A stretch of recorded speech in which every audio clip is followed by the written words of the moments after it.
voy a grabar en la nube y les vamos a crear un micrositio exclusivo para ustedes en donde van a poder ver la presentación y en donde van a poder consultar el video también. Me da mucho gusto darles la bienvenida como Asociación de Scouts de México. Agradezco mucho a Román el tema de la ocupación para que pudiéramos compartir el día de hoy.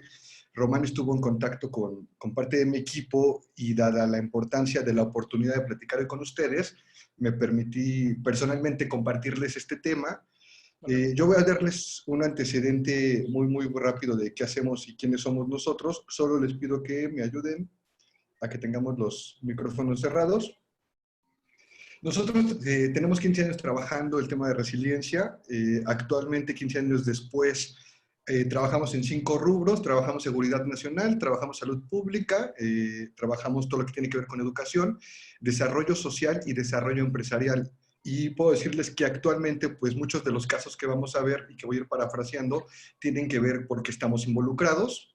El tema es bastante interesante. Me permití, con base en la solicitud de Román Víctor, acomodarles bastante información que pueda ser demasiado útil y poderosa al tema de que la analicen después. Y la forma en la que les sugiero que avancemos es, yo les voy a ir platicando, técnicamente cada slide que yo les vaya compartiendo, iré compartiéndoles una historia relacionada con eso. Voy a empezar desde lo más obvio, lo más sencillo, y lo voy a ir haciendo complejo en cada ocasión, de cara a que podamos entender esta perspectiva de psicología del cambio, desde dónde nos encontramos, cómo podemos empezar a entendernos ante el cambio, desde la situación crítica cualquiera que se nos pueda presentar, hasta empezar a generar pilares de resiliencia sostenible. Y entonces yo iré trabajando justamente platicándoles y comentándoles todo. Yo les pido que me ayuden a que, por favor, puedan ir tomando nota. Sugiero, vamos a trabajar más o menos 1 hora y media, entonces pueden ir tomando nota. Acuérdense que van a tener el video, acuérdense que van a tener la presentación, entonces con esa idea pues pueden ir poniendo atención en lo que les voy compartiendo y pues nada, vamos avanzando, ¿vale? Entonces déjenme, les comparto. Yo no se preocupen que sigo dando acceso a los compañeros. La sesión ya la estamos grabando, entonces, pues nada, les agradezco entonces. Es un honor estar compartiendo con ustedes como Asociación Scouts de México. Román Víctor Chávez, te agradezco mucho las gestiones necesarias para que podamos compartir. Y sí me permití hacerles una presentación un poco robusta para que se lleven demasiada información. Yo prefiero que se lleven muchas cosas que analicen con calma después y que después las podamos poner, que me puedan hacer llegar sus dudas, sus inquietudes, ¿no? Nosotros, yo les platicaba, trabajamos esos 5 escenarios, mucho tiene que ver con empresas transnacionales, mucho tiene que ver con áreas de gobierno, de desarrollo social, de salud, de educación, y al final de cuentas lo que les voy a compartir va un poco orientado por ahí. Voy a empezar por lo más básico y por lo más obvio. Generalmente pensemos en la gente de calle, en la gente en general, y pensemos que yo, Fernando, de repente me preguntara, pues quiero cambiar, ¿por dónde empiezo, no? Y es una pregunta que nos acompaña en muchos procesos que vamos viviendo, desde oportunidad, o sea, que estemos tranquilos y deseemos cambiar algo, o en crisis, que de repente también sentamos que es momento de cambiar o que se nos presenten crisis tan adversas como la que estamos viviendo ahorita de la contingencia, pero al final de cuentas el tema del cambio es algo que nos acompaña permanentemente, aunque no siempre lo abrazamos como quisiéramos, ¿no? Entonces, yo aquí juego un poquito con el tema de imagínense que ustedes agarran o cualquier miembro de sus comunidades agarran y dicen, bueno, quiero cambiar. Y es interesante porque la pregunta, lo que Google me arroja de inmediato es, quiero cambiar por dónde empiezo, quiero cambiar mi vida, quiero cambiar mi nombre, quiero cambiar mi forma de ser. Y aunque el tema del cambio parece obvio, determinantemente, pues sí es bastante complejo, más cuando estamos como en procesos de crisis, ¿no? Ahora, voy a empezar, insisto, con lo más básico. Yo voy a ir planteándoles algunos escenarios. Yo les pido, para que sea ágil la sesión, que lo respondan para ustedes y que a su vez todo este material que vamos a compartir, pues ustedes vean la mejor forma de replicarlo y cualquier duda que tengan, con toda confianza me la hagan llegar a través de Víctor, ¿no? Entonces, imagínense que estamos en el escenario de cambiando. Y quiero que esto me lo vayan respondiendo para ustedes mismos. Voy a tocar temas tanto muy amables que se pueden abrir, como temas que son un poco más íntimos, y por eso la importancia de que lo puedan reflexionar hacia ustedes. Y determinantemente imagínense que yo les digo, ok, tenemos la oportunidad ahorita de generar un cambio, y yo les pregunto a ustedes, vamos a hacer cambio, tienen la posibilidad de que yo facilite condiciones de que cambien lo que quieran. Imagínense que yo les pregunto a ustedes, uno, ¿qué parte de su cuerpo cambiarían? Y aquí sería interesante reflexionar, muy rápido responder y decir, ok, yo creo que cambiaré esta parte de mi cuerpo, yo creo que cambiaré el tema de no sé, mi salud, el tema de mis pies, el tema de mi nariz, el tema de mi cabello, el tema de mi fisonomía. Pero la pregunta es algo que nos tenemos que hacer latentemente. ¿Qué parte de mi cuerpo cambiaría? Porque generalmente tiene un buen peso personal, pero también tiene un buen peso social. Y otra pregunta, si fuéramos superpoderosos y yo pudiera decirles ahorita qué parte, qué una cosa de su realidad cambiarían, pues también como que estaría interesante que hicieran el ejercicio. Si tienen dónde anotar, lo pueden hacer en el celular, en una libreta, pero ahí podríamos empezar con eso, ¿no? ¿Y por qué? O sea, ¿cuál sería la pregunta que tendría que hacerme después de eso? ¿Por qué esa parte de mi cuerpo? ¿Por qué esa parte de mi realidad? ¿Y por qué cambiarla? ¿Qué pasa con ella actualmente que requeriría un cambio si yo lo pudiera gestionar o que requeriría un cambio si me estuvieran presionando el entorno para eso? Y al final de cuentas, este tema del cambio, insisto, voy a empezar con lo muy sencillo, pero van a ver que nos vamos a ir poniendo interesantes. Y el cambio va a implicar el proceso normal. Yo vengo en una línea, yo generalmente le recomiendo a la gente que ahorita lo vamos a abordar un poco más a nivel ejecutivo, pero cuando estamos hablándolo de con su gente o con la gente, generalmente yo voy en una línea de la vida y de repente se me pueden presentar tres escenarios por los que yo voy a cambiar. El primero, una situación crítica extraordinaria, como lo que tenemos ahorita del COVID. No nos la esperábamos, no la estamos gestionando ni la podemos gestionar como quisiéramos, pero nos va a implicar cambiar. El segundo, que yo esté avanzando en mi proceso de vida normal. Yo estoy en este momento, llego a enero de 2020 con muchos objetivos, con muchas metas, identifico cosas que me serían interesantes cambiar y es probable que me pregunte, ¿me sigo por la misma línea o genero otro camino alterno y veo cómo lo puedo abordar? Y el tercer generador de cambio casi siempre es la combinación de los dos. Se presenta una situación que me puede desafiar un poco, que me planta la oportunidad de cambio. Yo traía las ganas de cambio, veo la forma en la que se puedan empalmar y lo empiezo a hacer. Pero la realidad es que este proceso va a implicar algo muy sencillo que vamos a ver que se vuelve interesante, que es la toma de decisión. Todo cambio en el cual se me presente, aunque yo no lo controle, en el que yo quiera cambiar de carril A a carril B, también va a implicar un toma de decisión y en donde yo encuentre un desafío y se presente con la oportunidad que yo quería de cambiar, implícitamente trae esto también, ¿no? Un tema de decisión, una toma de decisión.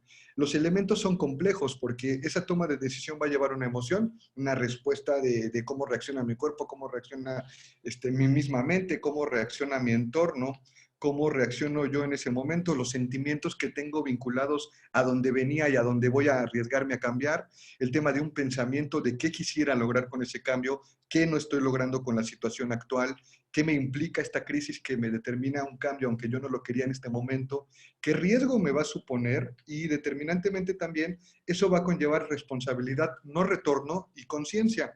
Yo también amablemente siempre empiezo con el hecho de un cambio no es algo drástico que deje en el pasado lo que yo ya había logrado. Y un cambio no es algo que signifique que yo tenga que desterrar quién era antes de esa perspectiva de cambio, ¿no? O sea, el tema es que a veces somos muy drásticos con la forma en la que abrazamos el cambio y tenemos que ser amables. Y ahorita vamos a ir viendo un poco por qué, ¿no?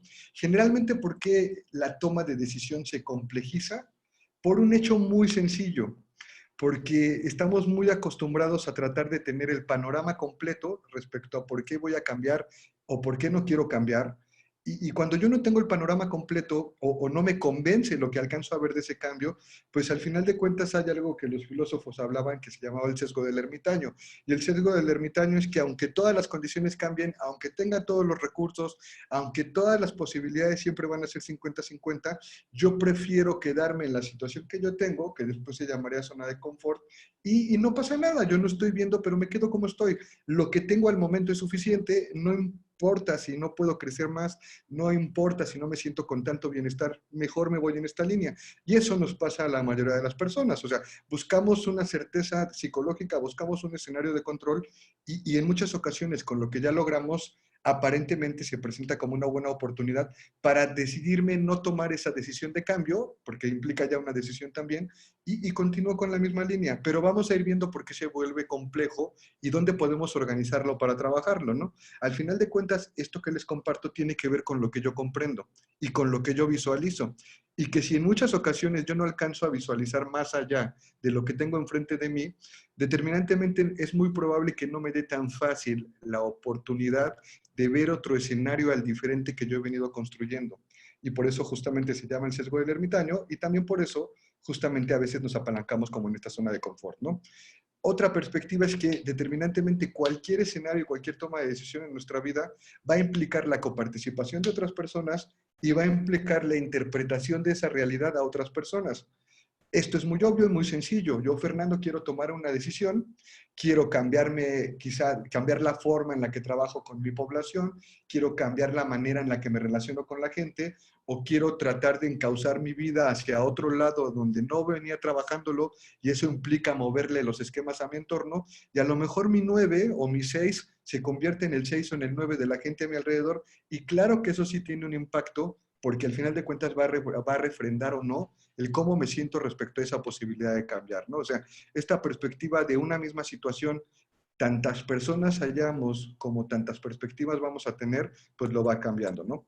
Ahora, un tema importante, lo voy a ir haciendo más complicado poco a poco para que sea bastante interesante, tendríamos que entender, y me voy a posicionar un poco en la crisis actual y me voy a posicionar un poco en la realidad del mexicano a finales de 2019. Nosotros ya traíamos una carga mental muy elevada, ya traíamos una carga emocional muy elevada y traíamos una carga social muy elevada. Si nosotros quisiéramos, como líder, como equipo, como persona, en una realidad en México, de donde nos encontramos en los trabajos, de donde nos encontramos en la satisfacción personal, de donde nos encontramos en el tipo de relación familiar, de donde nos encontramos en qué cosas nos brindan bienestar, resulta que tuviéramos que tomar la decisión de generar un cambio, resulta que nosotros ya traíamos muy elaborado el tema de hay muchas cosas a nuestro alrededor que tenemos que cumplir, hay muchas cuestiones emocionales que tenemos que manejar y también ya traíamos una presión social bastante fuerte. En cuanto al carga mental, me refiero puntualmente a lo mejor en mi trabajo tengo que resolver constantemente dos o tres cosas al mismo tiempo, le tengo que agregar otros pensamientos para resolver cosas en mi vida, con mi familia, con mis hijas, con mis amigos. Adicional, le tengo que poner una carga emocional de cómo maneja mi cuerpo y mi mente eso y cómo construyo sentimientos de cómo estoy desahogando las cosas a mi alrededor. Y no deja de haber una carga social. Tienes que cumplir, tú eres el líder, tienes que facilitar las cosas, tienes que trabajar bajo presión. Si tú eres el líder, ¿cómo no vas a saber responder en esta contingencia en tu casa? En fin, que son muchos los elementos que empiezan a hacerlo complejos. Y voy a poner indicadores de partida para que entendamos la realidad del cambio en el contexto mexicano.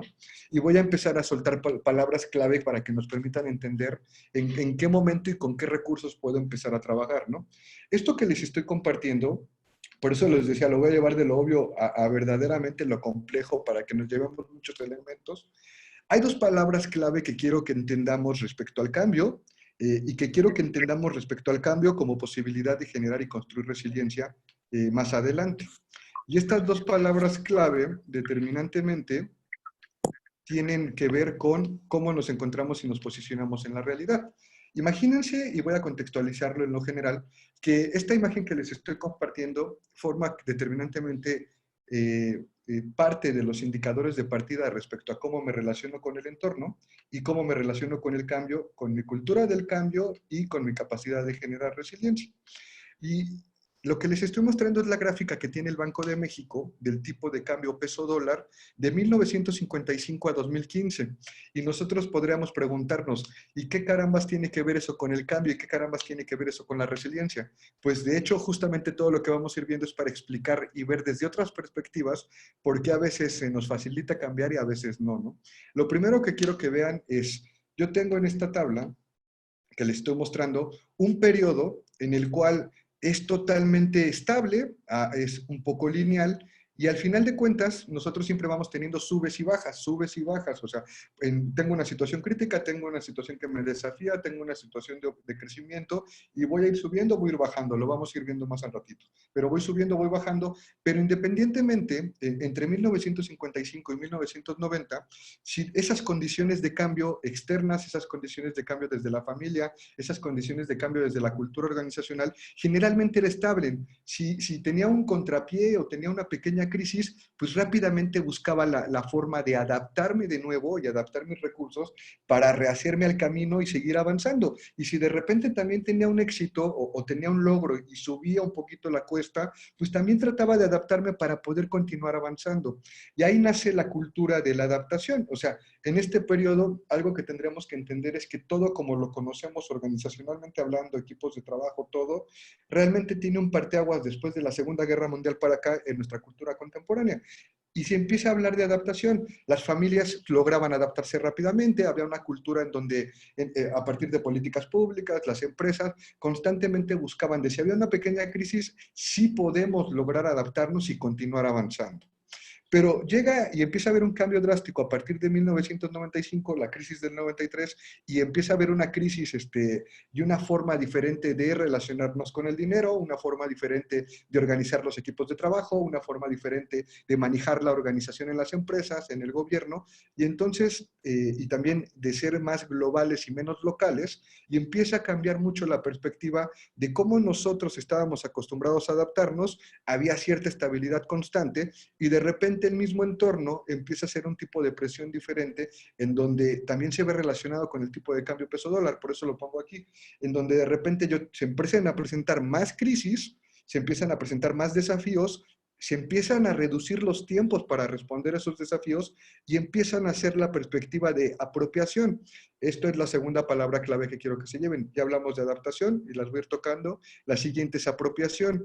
Y empieza a diferenciarse aquella organización, aquel equipo de trabajo y aquella persona que no nada más se adapta, sino que también genera condiciones de apropiarse de la situación crítica, aprender de ella, entenderla y usar eso que aprendió hacia el futuro. Un ejemplo muy concreto y muy coloquial, piensen en sus familias, en sus papás, en sus abuelos, en esta parte generacional, y tiene que ver con que antes de 1955 a 1995, 2000, cuando alguien se quedaba sin trabajo, nosotros podíamos decir, donde comen dos, comen tres. No hay mal que por bien no venga, siempre puede haber un plato de frijoles para todos, y buscábamos adaptarnos con los recursos que teníamos. Esto es, agarrábamos los recursos que teníamos y buscábamos la forma de acomodarlos entre nosotros mismos para que la crisis y el impacto no fuera tan fuerte. Y eso nos permitía, en el México de esos tiempos, aguantar hasta 6 meses. Cuando una persona se quedaba sin trabajo, a veces entre toda la familia hasta 6 meses podíamos resistir el embate de esa situación crítica, porque obviamente nos ponía en crisis, y no pasaba nada, daba un buen tiempo para que saliéramos del problema. Pero empiezan a cambiar las condiciones y esos 6 meses se convierten en una semana. En pleno 2000, una familia en donde ahora además también trabaja la mujer y en donde además es muy probable que me apoye económicamente de una u otra manera con la familia paralela, no logramos resistir una semana sin que se empiecen a presentar cierto tipo de problemas. Entonces, estas son dos palabras claves. Voy adaptándome, voy apropiándome. Antes resistíamos y no nos impactaba la crisis. Ahora tenemos justamente que entender que el cambio a veces nos tiene que forzar a llevar a resiliencia. Hay cosas que tenemos que entender de eso, y eso se llama gobernanza. Y insisto, lo voy a ir viendo desde diferentes enfoques para que sea interesante la información. Cuando nosotros estábamos resistiendo no era tan importante poner atención a ciertas cosas. Ejemplo, si había si era fácil que yo pudiera estar estable, que yo pudiera resistir, que me pudiera acompañar la familia, que viera más formas de solucionar el problema, pues no se hacía tan necesario que tuviéramos una especialización de gente a nuestro alrededor. Pensemos en 1950 al 2000, ¿quién de nosotros pensaría en tener un psicólogo? A lo mucho teníamos un médico, a lo mucho conocíamos un abogado, a lo mucho conocíamos un contador, pero no los veíamos como parte importante de nuestra capacidad de apropiación actualmente. Y esto que les muestro tiene que ver con las organizaciones, pero también tiene que ver con las personas. Muchas veces nos resistimos o nos impacta el cambio porque no tenemos elementos claros y concretos que tienen que existir antes de afrontar cualquier situación de cambio. Y un ejemplo concreto es este. Piensen, cuando llega la contingencia, ¿quién de ustedes tenía un psicólogo o psicóloga de cabecera? Y el chiste es, tenemos que apalancarlo todo en realidad, no mentir por convivir. ¿Quién tenía un psicólogo? ¿Quién tenía un médico de cabecera? ¿Quién tiene un fiscalista o un contador que esté especializado en ayudarme en el tema de mis declaraciones? E incluso quién tiene médico, psicólogo, abogado también de cabecera. Y en muchas ocasiones en nuestra cultura, justamente nosotros vamos avanzando pensando que hay cosas que no nos van a pasar y eso incluso limita nuestra posibilidad de entendernos en un cambio. Por eso cuando una crisis se presenta, cuando algo me desafía, cuando algo me estresa, es más fácil que me vulnere porque no estoy acostumbrado a pensar de esta forma incluso de gobernanza respecto a mi realidad, ¿no? Otra cosa importante que también voy a ponerles muchos elementos que vamos a ir jugando, por eso les decía que va a ser como que les voy a ir contando muchas historias para que entendamos dónde se apalanca el tema de este cambio con palabras clave y todo. El tiempo, el de real time. Y esta parte del tiempo real, en donde hay mucha gente que todavía sigue con la batalla de la vida digital y la vida presencial, de la vida real y la vida de mentiritas, cuando la realidad de la contingencia y un apalancamiento bárbaro que se está haciendo ahorita con la contingencia, no es que existiera una vida digital y una vida real. La vida real implica los dos medios de desenvolvimiento y resulta que si en uno no era muy bueno adaptándome o apropiándome, cuando tengo que convivir en los dos, se complejiza un poco. Y una recomendación es entender que determinantemente nosotros formamos parte de los dos escenarios y que en los dos escenarios tengo que empezar a aprender a usar recursos diferentes. En el 2000 pasábamos una hora promedio en Internet. A finales del 2019 el mexicano promedio pasa 8 horas y generalmente tienen que ver con entretenimiento. En otras poblaciones, por ejemplo, ya tiene que ver también con el tema de cómo me entreno y la contingencia fue buena porque nos está acercando. Quizá no sea el caso de ustedes, eso sería muy bueno, pero hay muchas organizaciones que verdaderamente están sufriendo con el insumo básico para poder incluso conectarse a Internet. Y eso deja de ver cómo estábamos parados respecto al tema del cambio. O sea, qué tan preparados estábamos para algo que ya formaba parte de nuestra vida, pero que no habíamos identificado de esa forma, ¿no? Otro punto muy particular que yo sé que en el caso de ustedes como scouts, que tienen una visión global con otras asociaciones en el mundo, es muy bueno el tema de la globalización y entender que en muchas ocasiones nosotros también tenemos que prepararnos, que el entorno está cambiando y que determinantemente va a haber gente que va a dejar de adaptarse y se está apropiando más rápido, y hay gente que está dejando de resistirse y está tratando de aprender lo más que pueda de todo el entorno. Yo que tengo la oportunidad de colaborar con muchas organizaciones de todos tipos, es impresionante a veces cuando te encuentras con empresas transnacionales mexicanas hacia afuera, no internacionales hacia adentro, o sea, que determinantemente les cuesta mucho trabajo el aprender a relacionarse con otro tipo de culturas porque no tienen esa visión de entender que hay otras culturas en donde se aprende diferente, que se maneja diferente, que los desafíos son diferentes y que determinantemente no siempre todo va a ser como nosotros lo aprendimos. Y esa es una de las brechas de resistencia más fuertes en cuanto a organizaciones. Y eso es algo de lo que flaqueamos mucho en México, ¿no? Otro punto importante respecto al cambio es que esta parte del cambio, esta parte de mi cultura de resistencia y esta parte de mi cultura de resiliencia, porque tengo que entenderlo desde lo cultural para hacerlo personal y apropiarme de eso, tiene que ver también con la realidad que vivimos. Y esta parte de la realidad que vivimos, que no nos podemos mover tan fácil, es que incluso tiene que ver con cómo vivo mis derechos, cómo vivo mi desarrollo humano y qué tanto me apalanco en la situación real de lo que tengo en mi entorno. Muy concreto, la realidad al cierre de 2019 en México es que hay mucha gente que aunque quiera cambiar no puede, hay mucha gente que aunque quiera generar resiliencia no puede, y no porque no pueda, sino porque la cultura a veces es abrazadora y justamente necesitamos identificar cuál es la situación real de nuestras crisis para ver cómo construyo, ¿no? La realidad al cierre de 2019 es, teníamos un 70% de población infantil menor de 12 años que de una u otra manera llega a tener abuso recurrente, que sufren bullying, que tienen a veces explotación infantil y que muy probablemente la mitad de ellos, el 35%, por las condiciones de alimentación y de desarrollo, tenga algún tipo de enfermedad crónico-degenerativa que se va a disparar después, cosa que no nos pasaba a nosotros cuando éramos niños. Pero esto es una realidad que negarla es bastante fuerte y nos pasa todo el tiempo. El tema de la violencia hacia la mujer también es una perspectiva. Yo, como les digo, y facilito cambio hacia ellas, cuando a veces no les reconozco la misma situación que están viviendo de crisis, el tema de violencia doméstica, que ahorita en la contingencia aumentó drásticamente a los números que ya traíamos, el tema de la igualdad laboral y el tema de que incluso dentro del crimen organizado la mujer sigue siendo víctima preferida por su supuesta perspectiva de vulnerabilidad, ¿no? Y digo supuesta porque claro que sí es vulnerable, pero también se sigue atribuyendo al tema machista de pues con la mujer porque ya no se puede defender, o sea, en pleno 2020. Viene después el tema de los jóvenes con los que colaboramos todo el tiempo, que se movieron las escalas.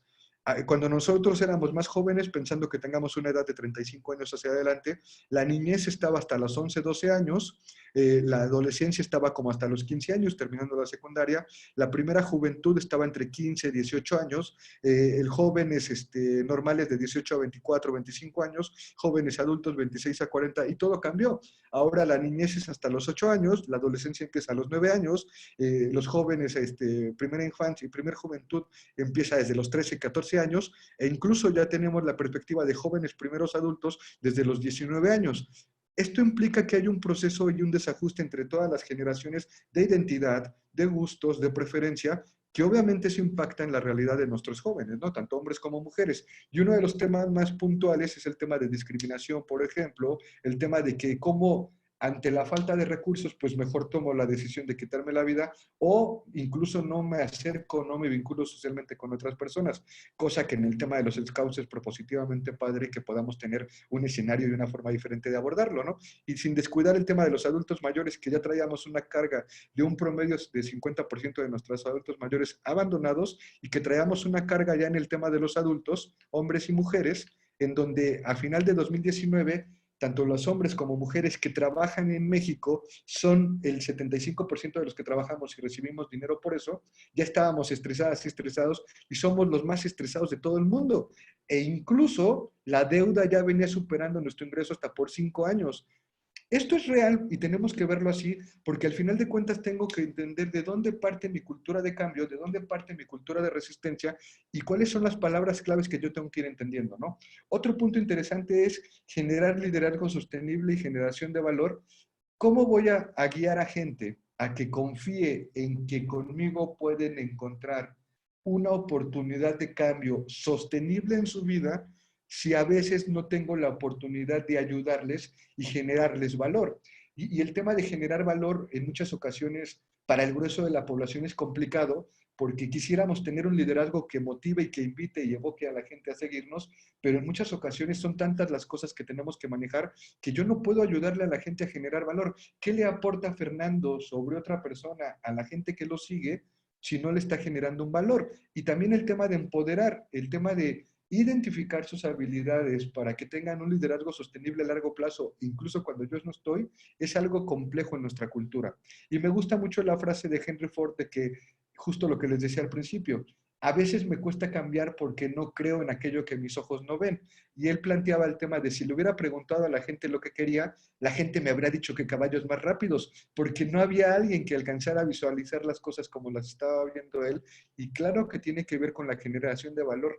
A veces tenemos que trabajar mucho en que la gente entienda cómo yo sí le voy a generar valor en su proceso de crecimiento humano, ¿no?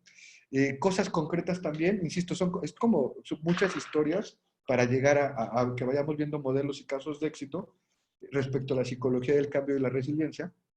Pero, por ejemplo, piensa en esto, que a lo mejor no es tanto lo de nosotros, pero ¿cómo vamos interactuando con la inteligencia artificial? ¿Cómo vamos interactuando con que mi teléfono inteligente sí cada vez es más inteligente? ¿Cómo vamos interactuando con que de repente la gente que trabaja en México a veces no se adapta ni se apropia tan rápido con los nuevos entornos?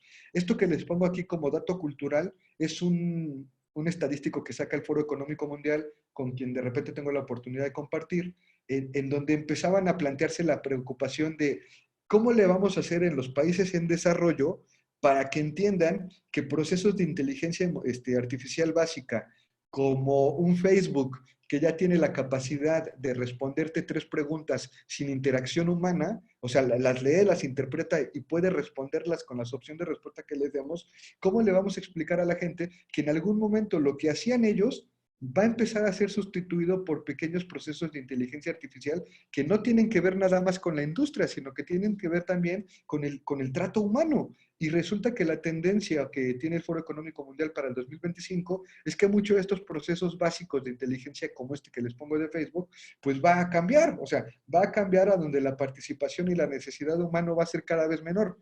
¿cómo empiezo a visualizar mi futuro si a veces no alcanzo a entenderme en esta realidad, ¿no? El tema de los trabajos, entonces, ¿qué va a cambiar? ¿Qué va disminuyendo? Esto es importante porque, insisto, tiene que ver con cuál es la psicología del mexicano respecto a cómo se posiciona con su entorno, cuál es su cultura y dónde tiene que dejar atrás el proceso de adaptación, dónde puede empezar a apalancar el proceso de apropiación, y determinantemente esto me permite entender la realidad de toda la gente con la que convivo, ¿no? Otro hecho muy interesante es el tema de nuestra cultura en sí. El foro, hay una organización a nivel mundial que se llama Happy Index Institute y otra derivada de UNICEF, que cada año hacen una encuesta con los diferentes países miembros de la ONU y o de la OCDE para el Happy Index, y les preguntan constantemente, oye, ¿y tú qué tan feliz eres en tu país, no?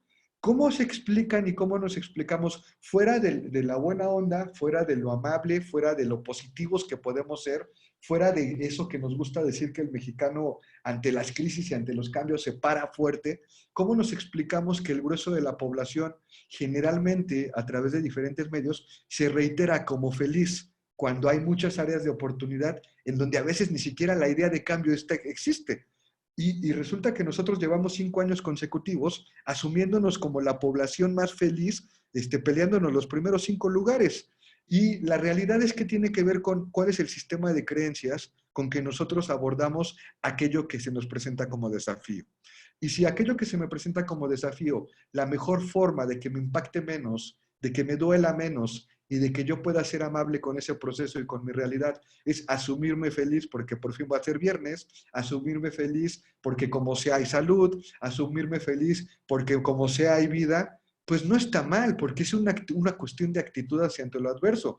Pero sí está mal cuando determinantemente eso me va a acompañar el resto de la vida. Entonces, acciones como las que hacen ustedes como organización, que tengan algo más sostenible dentro de cómo se sienten bien, es importantísimo, pero el grueso de la población, desgraciadamente, a veces no lo alcanzamos a entender.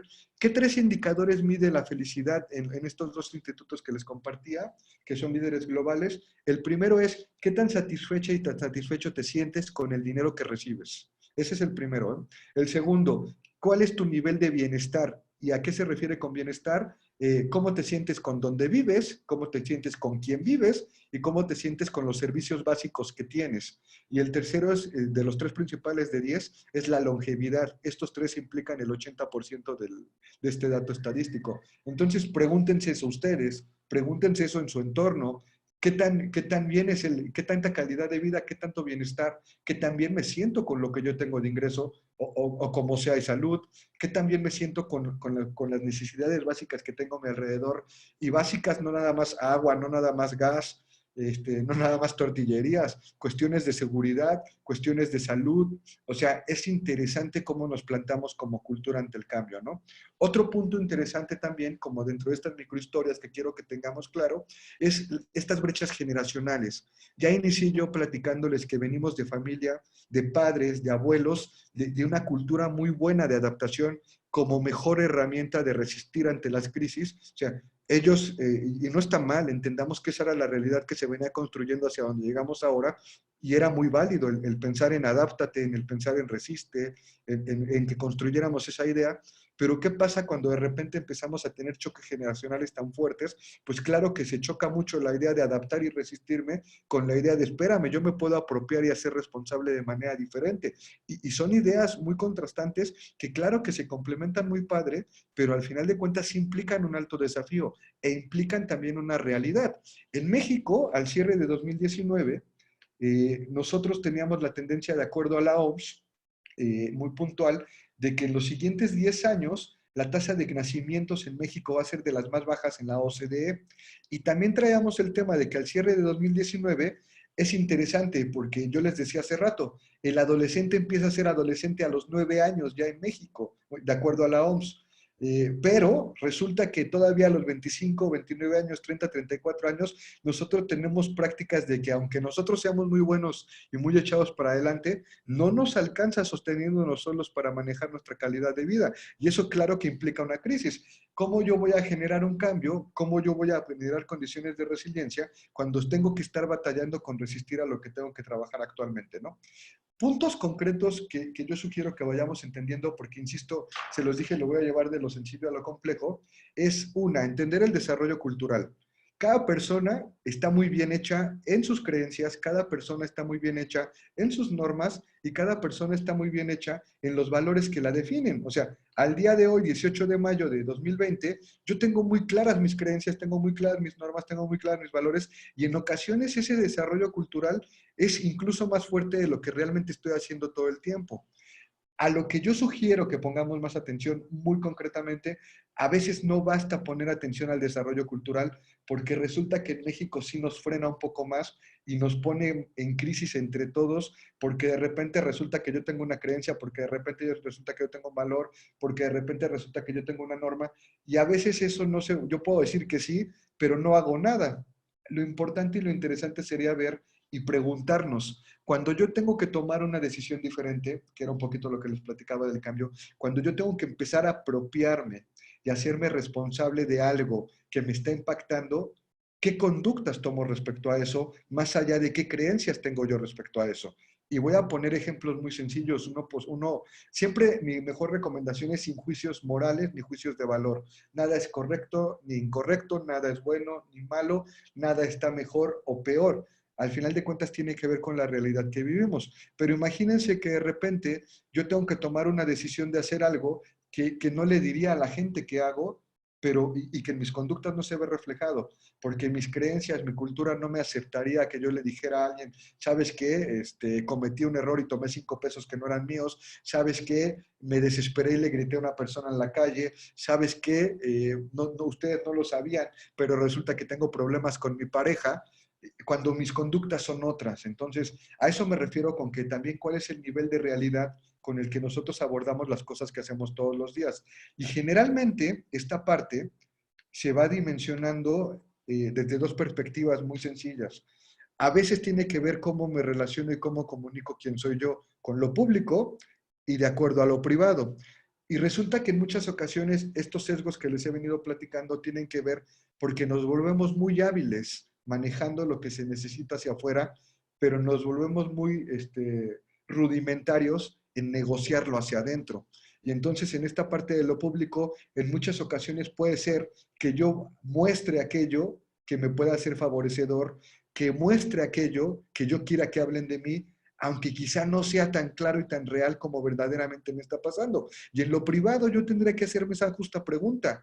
¿Qué no me gusta mostrar de mí y por qué muestro otra cosa? ¿Y qué no me gusta que hablen de mí y por qué muestro otra cosa? El ejemplo perfecto de esto es si yo les preguntara que nos encontráramos, tuviéramos la oportunidad de vernos y no sé, le dijera a Román, Román, me encanta verte, ¿cómo te encuentras después de esta sesión? Y le pregunté, oye, Román, ¿cómo te encuentras hoy? Y que Román me dijera, bien.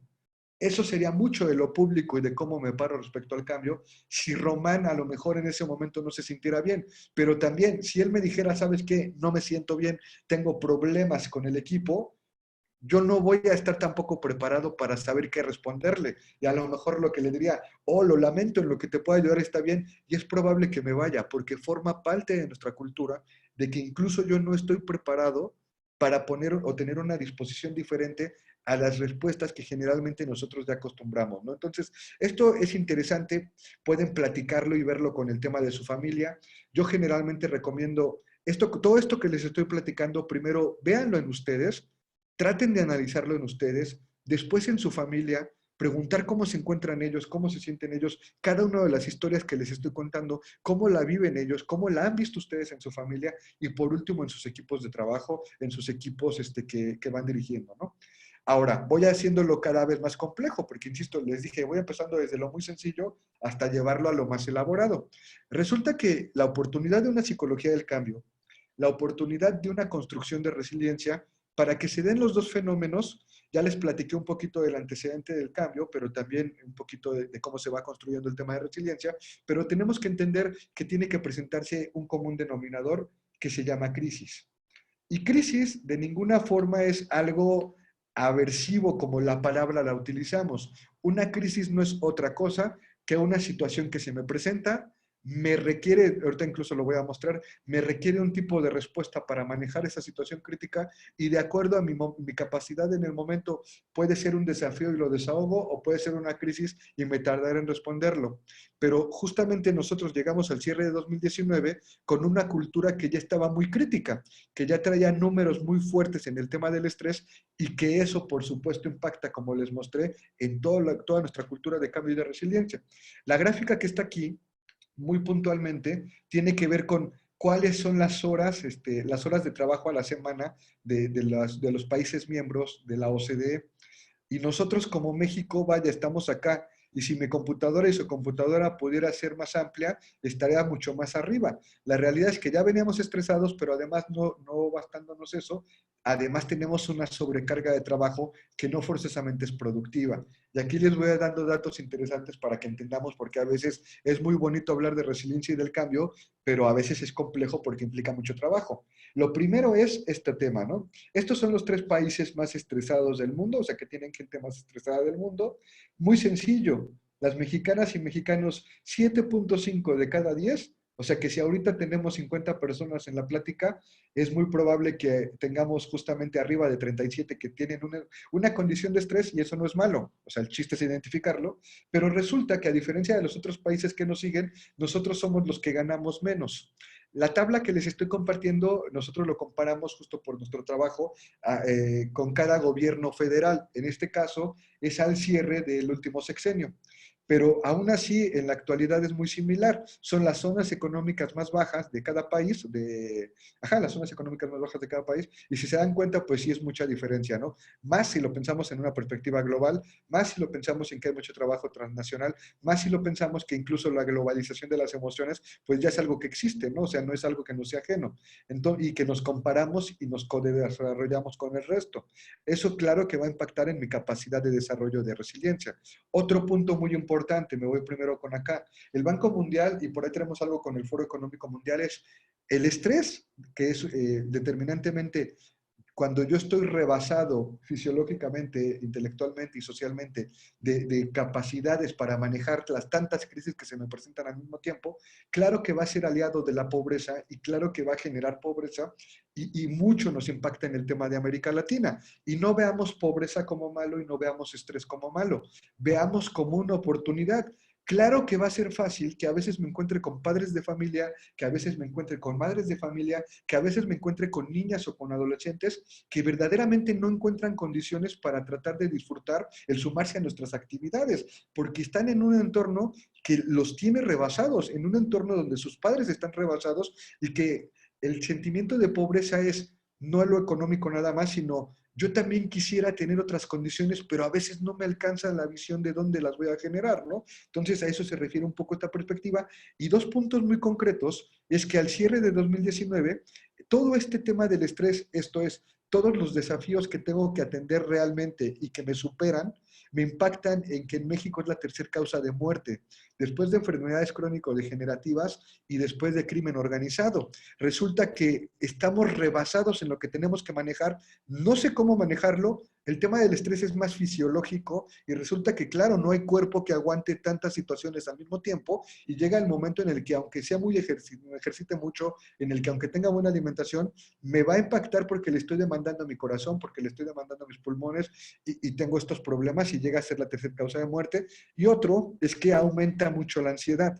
Esto es, llego a tener ansiedad a que me asalten, esta es una de las realidades en las que se cierra 2019, aunque a mí no me hayan asaltado afortunadamente, con el hecho de saber que me pueden asaltar o hayan asaltado a un familiar, se me dispara el cuadro de ansiedad de ojalá no me toque a mí, el tema de trabajar más horas de las que ya trabajo, porque digo, ¿cómo voy a manejar mi vida? Y el tema de endeudarnos. Hay un dato interesante del Banco de México, como para, todo esto se los digo para que lo reflexionen hacia ustedes. Un dato interesante del Banco de México, al cierre de 2019, cada año hacen una encuesta de administración financiera en los hogares, ¿no?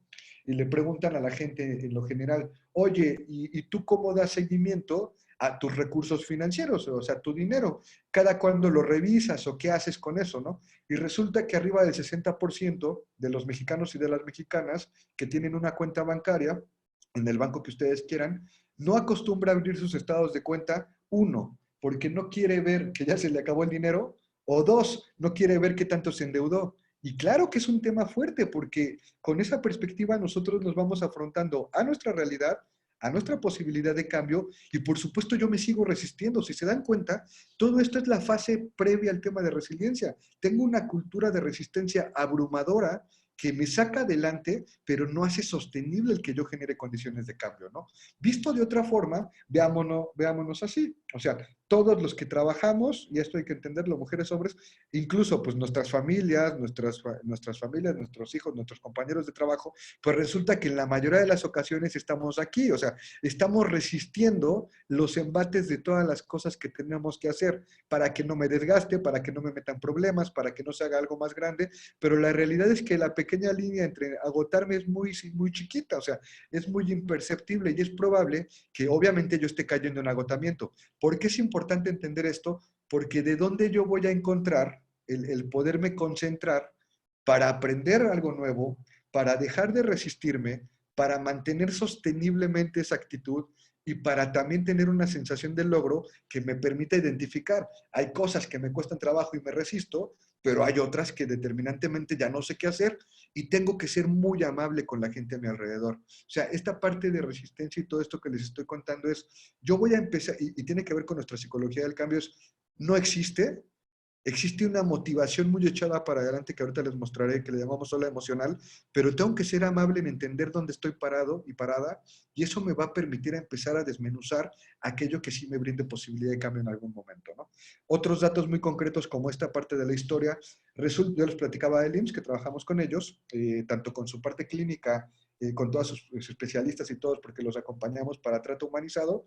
También trabajamos con poblaciones vulnerables, por ejemplo, con cáncer, para acompañarlos en el proceso de resiliencia, pero también trabajamos con ellos de acuerdo a la información que nos brindan respecto a cómo está la planta laboral en el país.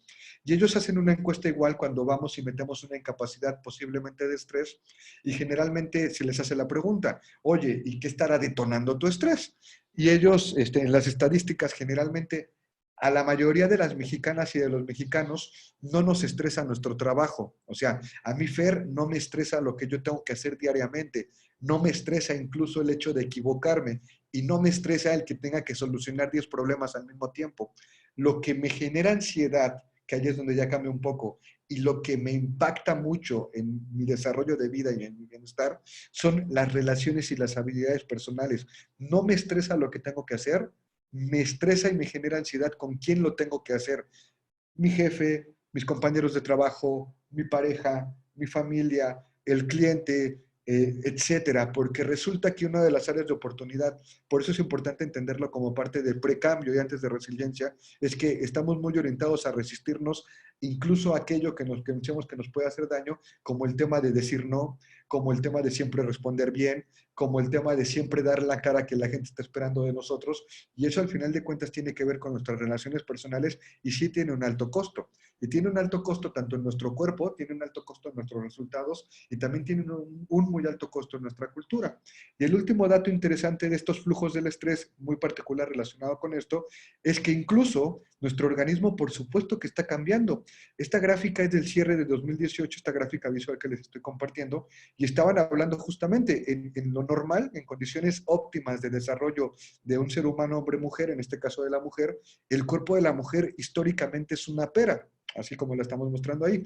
Pero resulta que por los altos niveles de estrés, esto es, los altos niveles de demanda al organismo, y que siempre lo tenemos en alerta, está cambiando mucho la capacidad de procesar todos los químicos que va segregando nuestro cerebro para ayudarnos a controlar el estrés y además la mala alimentación hace que determinantemente esta sea la tendencia de nuestro nuevo organismo. E imagínense, por eso empezaba la pregunta con el tema de, si yo les preguntara ahorita qué parte de su cuerpo les gustaría cambiar, si yo les preguntara ahorita qué parte de su realidad quisieran cambiar, pues hay que entender cosas que sí están cambiando y que en serio no tenemos que ver con eso abiertamente, que no es que tengamos que sentirnos culpables, por supuesto que no, pero que sí hay algo que tenemos que identificar para cambiar, ¿no?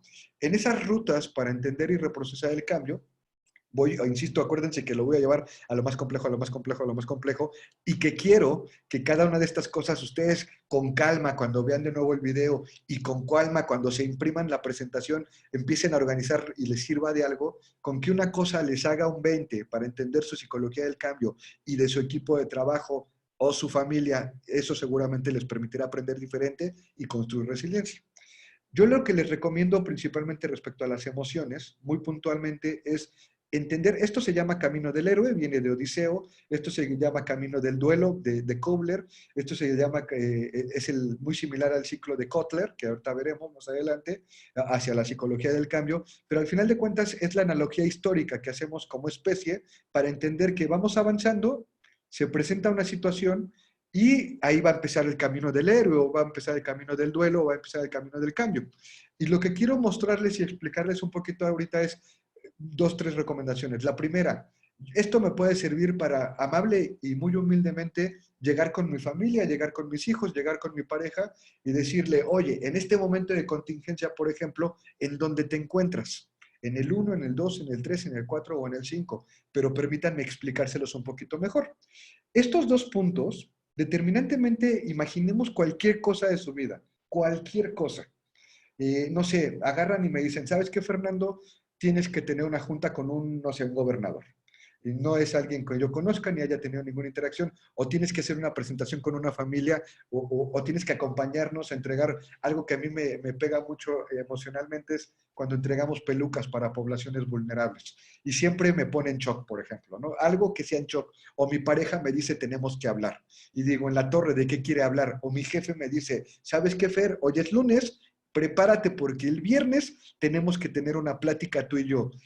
Quedémonos con ese ejemplo. Entonces, yo estaba normal, estaba trabajando, estaba lidiando con mis cosas, llega mi jefe y me dice, ¿sabes qué, Fer? Vamos a tener una reunión el viernes, prepárate con todo lo que tenemos pendiente porque necesito que lo revisemos ya.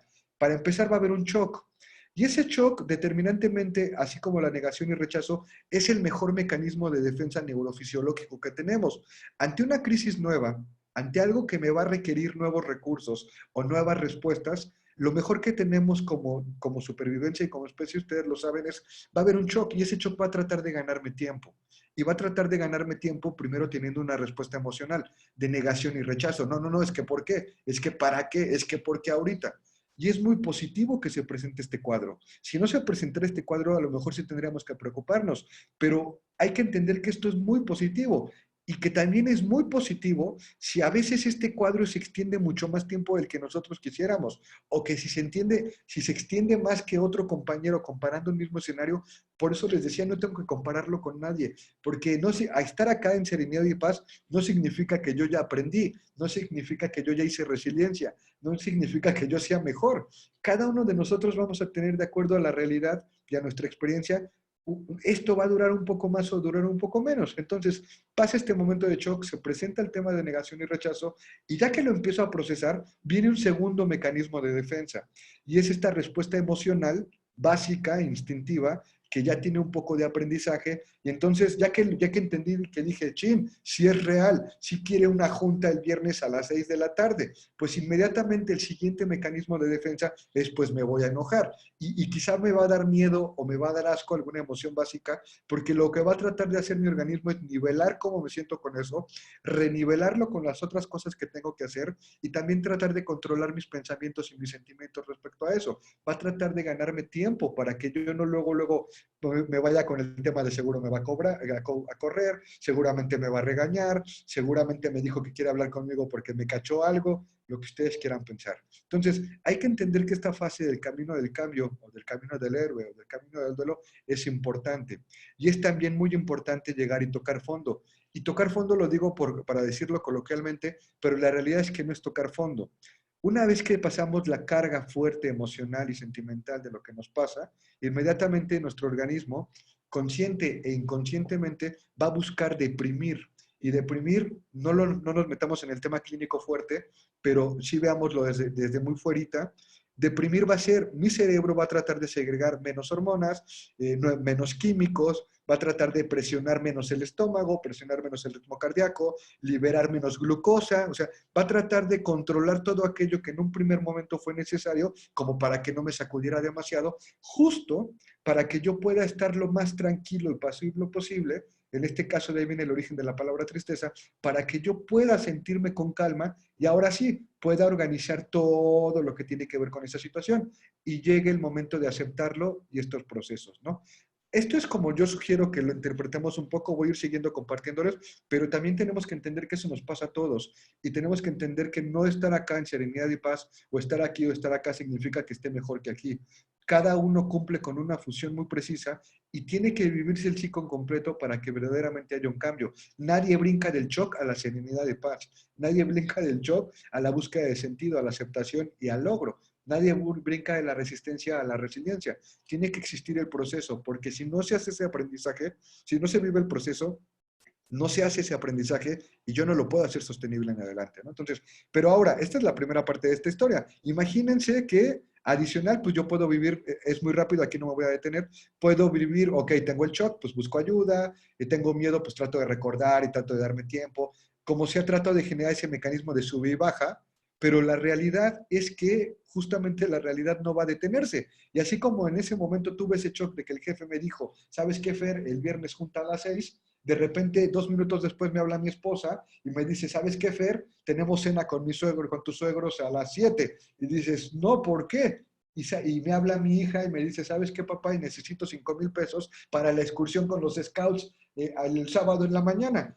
Y son tantas cosas que esto no va a detenerse y que el proceso que yo voy viviendo todo el tiempo, obviamente se vuelve muy complejo y más de lo que yo puedo manejar. Que si lo vemos así, todo lo que les he venido platicando es que yo me encuentro en esta realidad y que obviamente hablar de una psicología de cambio y de una construcción de resiliencia implica determinantemente ponernos primero en las crisis, entenderlas antes de tratar de empujar para adelante, ¿no? Voy a cerrar toda esta primera introducción para dejar el último bloque de esta media hora que falta hacia elementos de resiliencia y cambio, pero no perdamos de vista que esto se vincula mucho con el tema de frustración y generalmente la frustración es porque no cuento o con los recursos o porque no obtengo el resultado esperado o porque la expectativa era muy alta.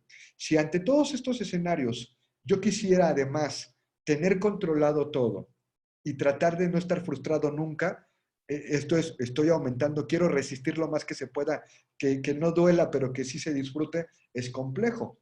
Yo lo que sugiero muy concretamente es incluso traten de ordenar esas cosas que les están pasando, ¿no? Generalmente nosotros tenemos una frustración de inicio, aquí se los voy a mostrar ahorita sí, pero generalmente tenemos una frustración de inicio porque no cuento con los recursos. Esta es la frustración psicológica de tipo inicial. Fer quiere hacer algo, en este caso no sé, quisiera ahorita poder ir a ver a mis padres, a mi madre y a mi padre, pero por el tema de la contingencia no puedo. Y el recurso de trasladarme y de poder vernos no es algo con lo que yo pueda operar ahorita, aunque sí lo tuviera. Y obviamente me voy a sentir frustrado porque claro que quisiera lograr este tema, no es una frustración de arranque. Impacta en el objetivo que tengo, en la meta. Pensemos otro, yo quisiera organizar una excursión, organizar una actividad sociocultural y la quisiera organizar ahorita, no sé, en octubre. Y a lo mejor ya para octubre se alivia un poco el tema de su sana distancia, pero resulta que los tiempos para conseguir los recursos, para tener exitosamente esa reunión, no van a ser tan buenos y obviamente puede ser que me frustro porque digo, ya teníamos todo hecho y en esta ocasión la reunión escado anual va a tener que postergarse y es una frustración inicial. Tiene que ver con lo que yo quería tener en ese momento, pero no lo voy a poder lograr. Esa es la más básica. La otra más básica generalmente tiene que ver con el resultado. Yo tomé la decisión de ir hacia algo, el resultado no es el esperado, y obviamente me frustro porque entonces me voy a empezar a culpar y voy a tratar de decir, es que mejor hubiera escogido A, es que mejor lo hubiera hecho después, es que me precipité, es que la culpa la tienen todos los demás, porque son las dos perspectivas psicológicas de defensa perfectas. Me frustro como para también tratar de nivelarme antes de entenderlo. Y en el camino, generalmente se presentan otras cosas. O sea, puede ser que yo empiece, supongamos, quiero hacer y organizar el tema del evento en octubre, y entre más me tarde yo para lograr juntar los recursos, para comunicarlo, para ver permisos, entre más participantes haya, generalmente, y muy sencillo, entre más me tarde, entre más espacie y entre más yo no atienda eso crítico que tiene que irse desahogando, van a aumentar las consideraciones en el camino que puedan interferir y que puedan ser ruido y que me puedan frustrar. Esto puede servirle mucho si lo escalonamos con las imágenes que les he mostrado antes. Ahora, generalmente esta frustración por barrera, que fue que les hablé, frustración por resultado respecto a lo que yo estaba esperando, y en el camino, generalmente yo tengo frustración de hubiera escogido A en lugar de B, pero ahí voy yo a tomar decisiones, ahí voy yo a querer cambiar, ahí voy yo a tratar de ser resiliente en la vida, pero por eso mi madre me decía, sea scout en lugar de contador, no sé, estoy jugando. Está el de frustración de segunda vez. A veces yo intento algo, y esa es la tercera y la principal en México. Yo intento hacer algo, intento empujar algo, tomo la decisión de hacer este cambio, tomo mis recursos y trato de arriesgarme a tomar una decisión que me implique otra forma de ver el camino en el que venía. Y si el resultado, yo estoy sintiendo que no es el que yo quería, es muy probable que no lo vuelva a intentar una segunda vez. Y eso es bastante fuerte porque tiene que ver mucho con nuestra cultura, con nuestra perspectiva de resistir para defenderme, en lugar de aprender y apropiarme para aprender de eso y construir resiliencia, ¿no? Y frustración por indecisión. A veces yo trato de esperar a tener las condiciones de control, las condiciones de cambio, todos los recursos, que el sol esté bonito, que me hayan dicho todos que sí, que todo el mundo esté feliz con mi decisión, que cuando yo logro tener todas esas condiciones, pues ya pasó el tiempo, ya me metí en problemas y no lo avanzo, ¿no?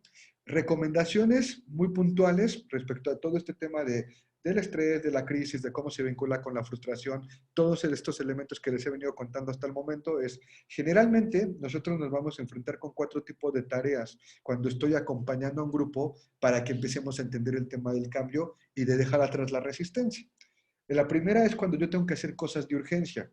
Generalmente cuando yo tengo que hacer algo que urge, ese sentido de urgencia se vincula mucho con la emoción y tendría yo que aprovecharlo para identificar y manejar los recursos que tengo para ejecutarlo. Ejemplo, si ahorita me hablara mi esposa que hoy le tocó regresar a ella con esta nueva realidad de acuerdo a lo que ella hace en su trabajo, hoy se encuentra justamente ya en esta nueva realidad y me habla y me dice, ¿sabes qué? Me puse ansiosa porque sentí que todo el mundo me iba a contagiar, pues obviamente que el sentido de urgencia en mi caso ahorita sería muy rápido, mi emoción de miedo, de asco incluso, de temor, va a ser muy alta y voy a tratar de identificar y manejar los recursos que tenga al alcance con lo que tenga que me alcance para ir a apoyarla en ese momento.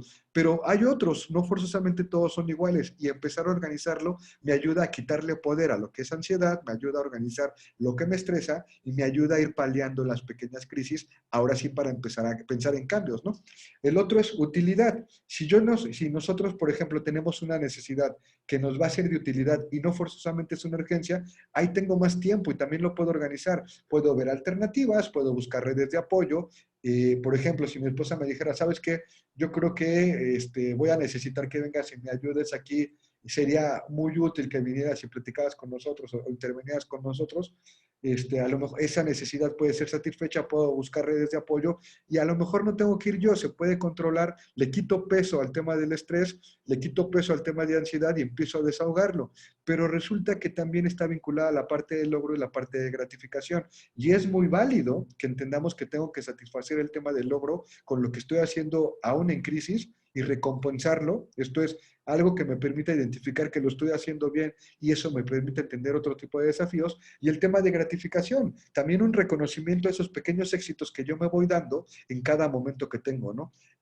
Siempre, lo que les decía hace rato, quitar juicios de valor, dejar de lado la sensación, necesidad y responsabilidad de control. Y no significa que no lo controlemos, no significa que no lo administremos o no significa que no lo gestionemos, pero que entendamos que sí va a haber cosas y pautas que yo no voy a poder controlar. Y no significa que las deje al como se vayan a dar. Al contrario, como yo sé que no las voy a controlar, tendré que ser más mesurada y mesurado en cómo voy a poder gestionar los diferentes escenarios de ese resultado que estoy buscando, ¿no? Ahora, ya orientándonos al tema de todo esto, cómo nos va a ayudar a construir resiliencia, determinantemente yo sugiero que lo veamos, o generalmente hablo de la invulnerabilidad a la estrategia, y voy a explicarles muy concreto por qué. La resiliencia formalmente se empieza a hablar, después les platicaba un poco hace rato de la Segunda Guerra Mundial, se crea la ONU y con la ONU se crean muchos comités y paralelo se crean muchas organizaciones, se refuerzan otras tantas y una de ellas es UNICEF.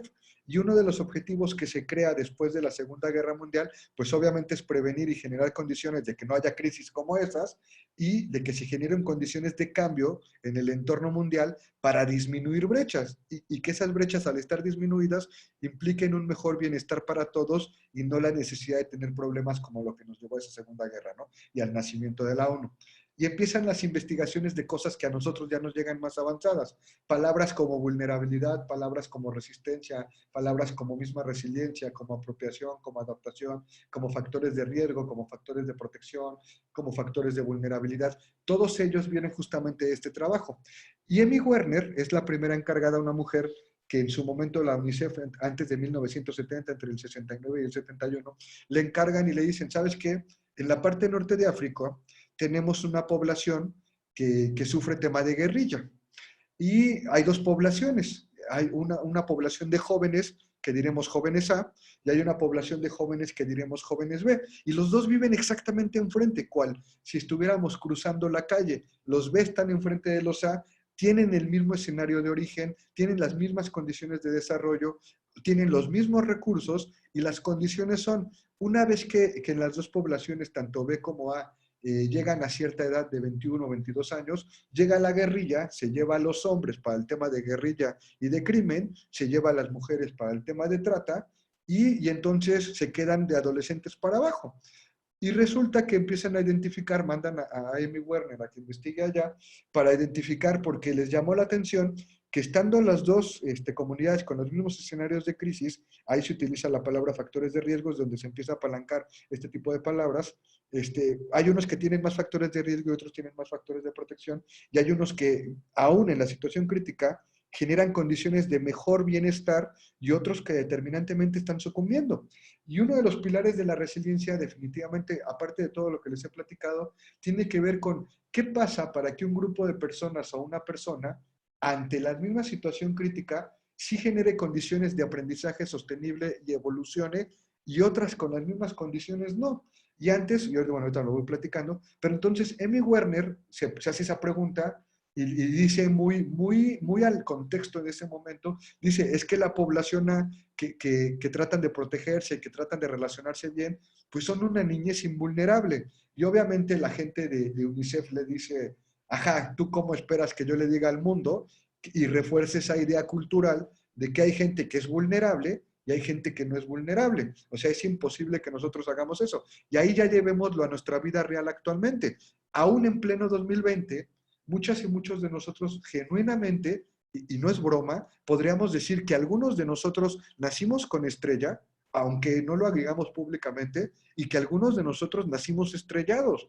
Incluso podríamos llegar a pensar de nosotras mismas y de nuestro entorno que a lo mejor nosotros nacimos siendo muy buenos líderes sociales, pero muy malos líderes de amor. O que algunos de nosotros tienen éxito en el amor, pero jamás van a tener éxito en el dinero. Y ahí vienen todas las frases culturales que queramos, como es que no puedes tenerlo todo en la misma vida, el que es afortunado en el dinero nunca va a ser afortunado en el amor, Dios te da, pero también te quita. Y es un tema cultural de resistencia a la realidad en la que yo me voy moviendo. Emmy Werner obviamente dice, pues sí es cierto, no puedo decir eso. Y entonces ella determina ponerle el título de su primer investigación, que es de ahí donde parte todo para la escuela europea, la estadounidense y la sudamericana después, de vulnerables pero invencibles. Y obviamente asume que cada crisis representa una vulnerabilidad, pero que vamos a ser invencibles de acuerdo a cómo nos posicionamos en ella y qué aprendemos y qué desarrollamos hacia el futuro de eso, ¿no? Entonces, quería ponerles este contexto porque incluso en pleno 2020, esto tiene 50 años. En pleno 2020, yo les juro y les firmo y les apuesto que hay mucha gente que, aunque no lo digamos, genuinamente sí hay momentos críticos. Por eso estuve platicando todo lo anterior, porque si yo no entiendo todo lo anterior, va a llegar el momento en el que yo sí asuma que yo sí nací estrellada o estrellado, o que mi familia nació estrellada o estrellado, y que otros nacieron con estrella, porque forma parte del clamor social, ¿no? Ahora, de los alumnos que llega a tener Boris Cyrulnik, esta Amy Werner formaba parte de una universidad que se llama París 3, ahí es donde nace todo formalmente y científicamente el uso de la palabra resiliencia, aunque obvio, la resiliencia existe desde que somos personas, o sea, no necesitábamos la palabra, pero formaba parte de nosotros, y Boris Cyrulnik es uno de sus alumnos más avanzados y continúa las investigaciones de Werner, y él empieza a determinar puntos muy concretos. Una, determinantemente, tiene el elemento principal de la resiliencia, es la crisis. Y la crisis no desde una perspectiva oriental propositiva de crisis lleva oportunidad, Claro que la lleva, pero en el momento en el que la entiendes, te posicionas en ella, la aprendes y ves que tomas de eso. No la crisis por sí misma me va a representar la oportunidad en sí, sino todo elemento de resiliencia tiene que implicar una crisis. Si no hay una crisis que me muestre algo que yo previamente no había identificado, yo voy a seguir con mi cauce normal de desarrollo de vida, pero la crisis justamente tiene que ayudarme a entender que va a haber cosas que yo no voy a controlar, que va a haber cosas que me van a estresar y generar ansiedad, que determinantemente me van a mostrar algo que yo no había visto en mí o en mi entorno, ya sea que yo lo quiera generar, ahí ya estamos hablando de cambio, o que las condiciones me impliquen cambiar. El tercer punto muy concreto es si conlleva la participación de otras personas. Nunca, de ninguna forma, una persona por sí misma puede generar resiliencia. O sea, porque no se trata de una fuerza interior, porque no se trata de una motivación, porque no se trata de una respuesta emocional y sentimental. Se trata de yo cómo aprendo a partir del otro, yo cómo facilito al otro y yo cómo me contrasto con el otro. Y somos seres sociales.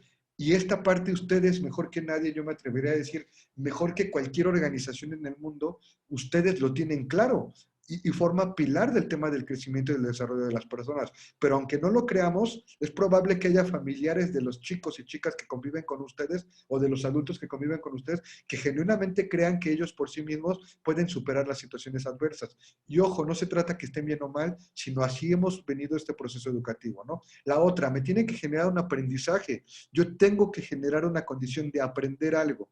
Esto es, o aprendo un nuevo recurso, o aprendo una nueva información, o aprendo una nueva habilidad, o aprendo otra manera de utilizar esos recursos, esas habilidades y esa información que yo tenía. A lo mejor yo no me había dado cuenta que hacerlo de esa forma era diferente, ¿no? Tiene que implicar un compromiso porque determinantemente me tengo que comprometer a vivir y entender la crisis, pero también a que eso que aprenda me sirva para el futuro y eso al final de cuentas va a implicar una evolución. Y una evolución, obviamente, aquí lo hemos discutido científicamente muy interesante, no tiene que ser una evolución tipo darwiniana de se adapta el más fuerte. Por eso les digo que hay que dejar la palabra adaptación desde esta perspectiva cultural que les he platicado atrás. Se genera una evolución a partir de que me apropio del entendimiento de esa situación crítica y genero una nueva historia respecto a lo que estoy aprendiendo y un uso de esos recursos que estoy visualizando. No es que se adapte el más fuerte, es que la evolución ahí sí es contrastante conmigo mismo porque aprendo una manera diferente de hacer las cosas que seguramente me van a ayudar en el futuro ante situaciones críticas similares o ante otro tipo de situaciones, o mejor aún, a cambiar mis condiciones, que ahí es donde se vincula la psicología del cambio y la resiliencia. Puntos concretos, entendiendo esta evolución del concepto, reitero, o sea, todo esto, aunque parece muy lejano, no tiene más de 50 años. O sea, si el Homo sapiens sapiens tiene de 20.000 a 10.000 años que se reestructuró, que se juntó, que empezó a crear historia y dejó la prehistoria atrás y que empezó a entender de forma diferente los desafíos de la vida, es increíble que llevemos menos de 50 años tratando de organizar cómo sí es sostenible la capacidad del ser humano de superar lo adverso. Y obviamente, yo siempre puntúo esta parte, ante desafíos que nos rebasan, que están más grandes que nosotros y que no alcanza recurso, imaginación alguno para hacerle frente, es muy válido que yo apele a algo más grande que eso, ¿no? Y esta es la parte espiritual, esta es la parte de creer en una religión, de creer en un grupo, de creer en una persona, porque es necesario, porque a veces por mí mismo no lo voy a lograr. Pero al final de cuentas eso forma parte de que se construye resiliencia, no de que algunas personas sean resilientes o de que en algunas, en algún momento o para una cosa lo son y para otra no. Aquí cabría el ejemplo de que lo que les decía, unos somos buenos para el amor, pero somos pésimos para el dinero, unos somos buenos para las matemáticas, pero somos pésimos para los discursos. Al final de cuentas es cómo vamos construyendo nuestra perspectiva respecto a la ansiedad, al estrés, al cambio, a mi cultura y cómo voy aprendiendo a superar lo adverso. Y la realidad es que lo que estamos discutiendo y analizando mucho actualmente es que se construye resiliencia. Y si se construye, tiene que entenderse cuál es la base y cuáles son los pilares, que es todo el antecedente que les he platicado, y tiene que generarse un nuevo aprendizaje para obviamente cambiar las condiciones hacia un futuro, ¿no? En lo general, por ejemplo, aquí les hago una tablita para resumir muy puntualmente este tema, pero lo podemos ver en la persona, lo podemos ver en las organizaciones y lo podemos ver en las ciencias naturales. Generalmente en la persona, Una persona frente a lo adverso, un poquito con todo lo que he platicado, acuérdense el tema de conductas y acciones, puede ser que se vulneren frente a la situación y no es que alguien se vulnere o se sobrevulnere. O sea, no tenemos por qué saber forzosamente cómo responder a todo y asumir eso me puede ayudar a tener un mejor entendimiento al futuro. Pero es probable que yo me vulnere, que me diga mi jefe, Fer, tengo que tener una junta contigo el siguiente viernes, son tantas las cosas que se me presentan, se me dispara un cuadro de ansiedad, que a lo mejor lo que yo digo es ya como sea, la junta y que sea lo que Dios quiera porque aparentemente me estaría vulnerando, pero es una forma de afrontamiento y de resistir a eso. Otros permanecen indiferentes ante la situación posiblemente adversa y algunos tratan de resistirlo más, pero generan un proceso de aprendizaje. Me voy ahora con la organización.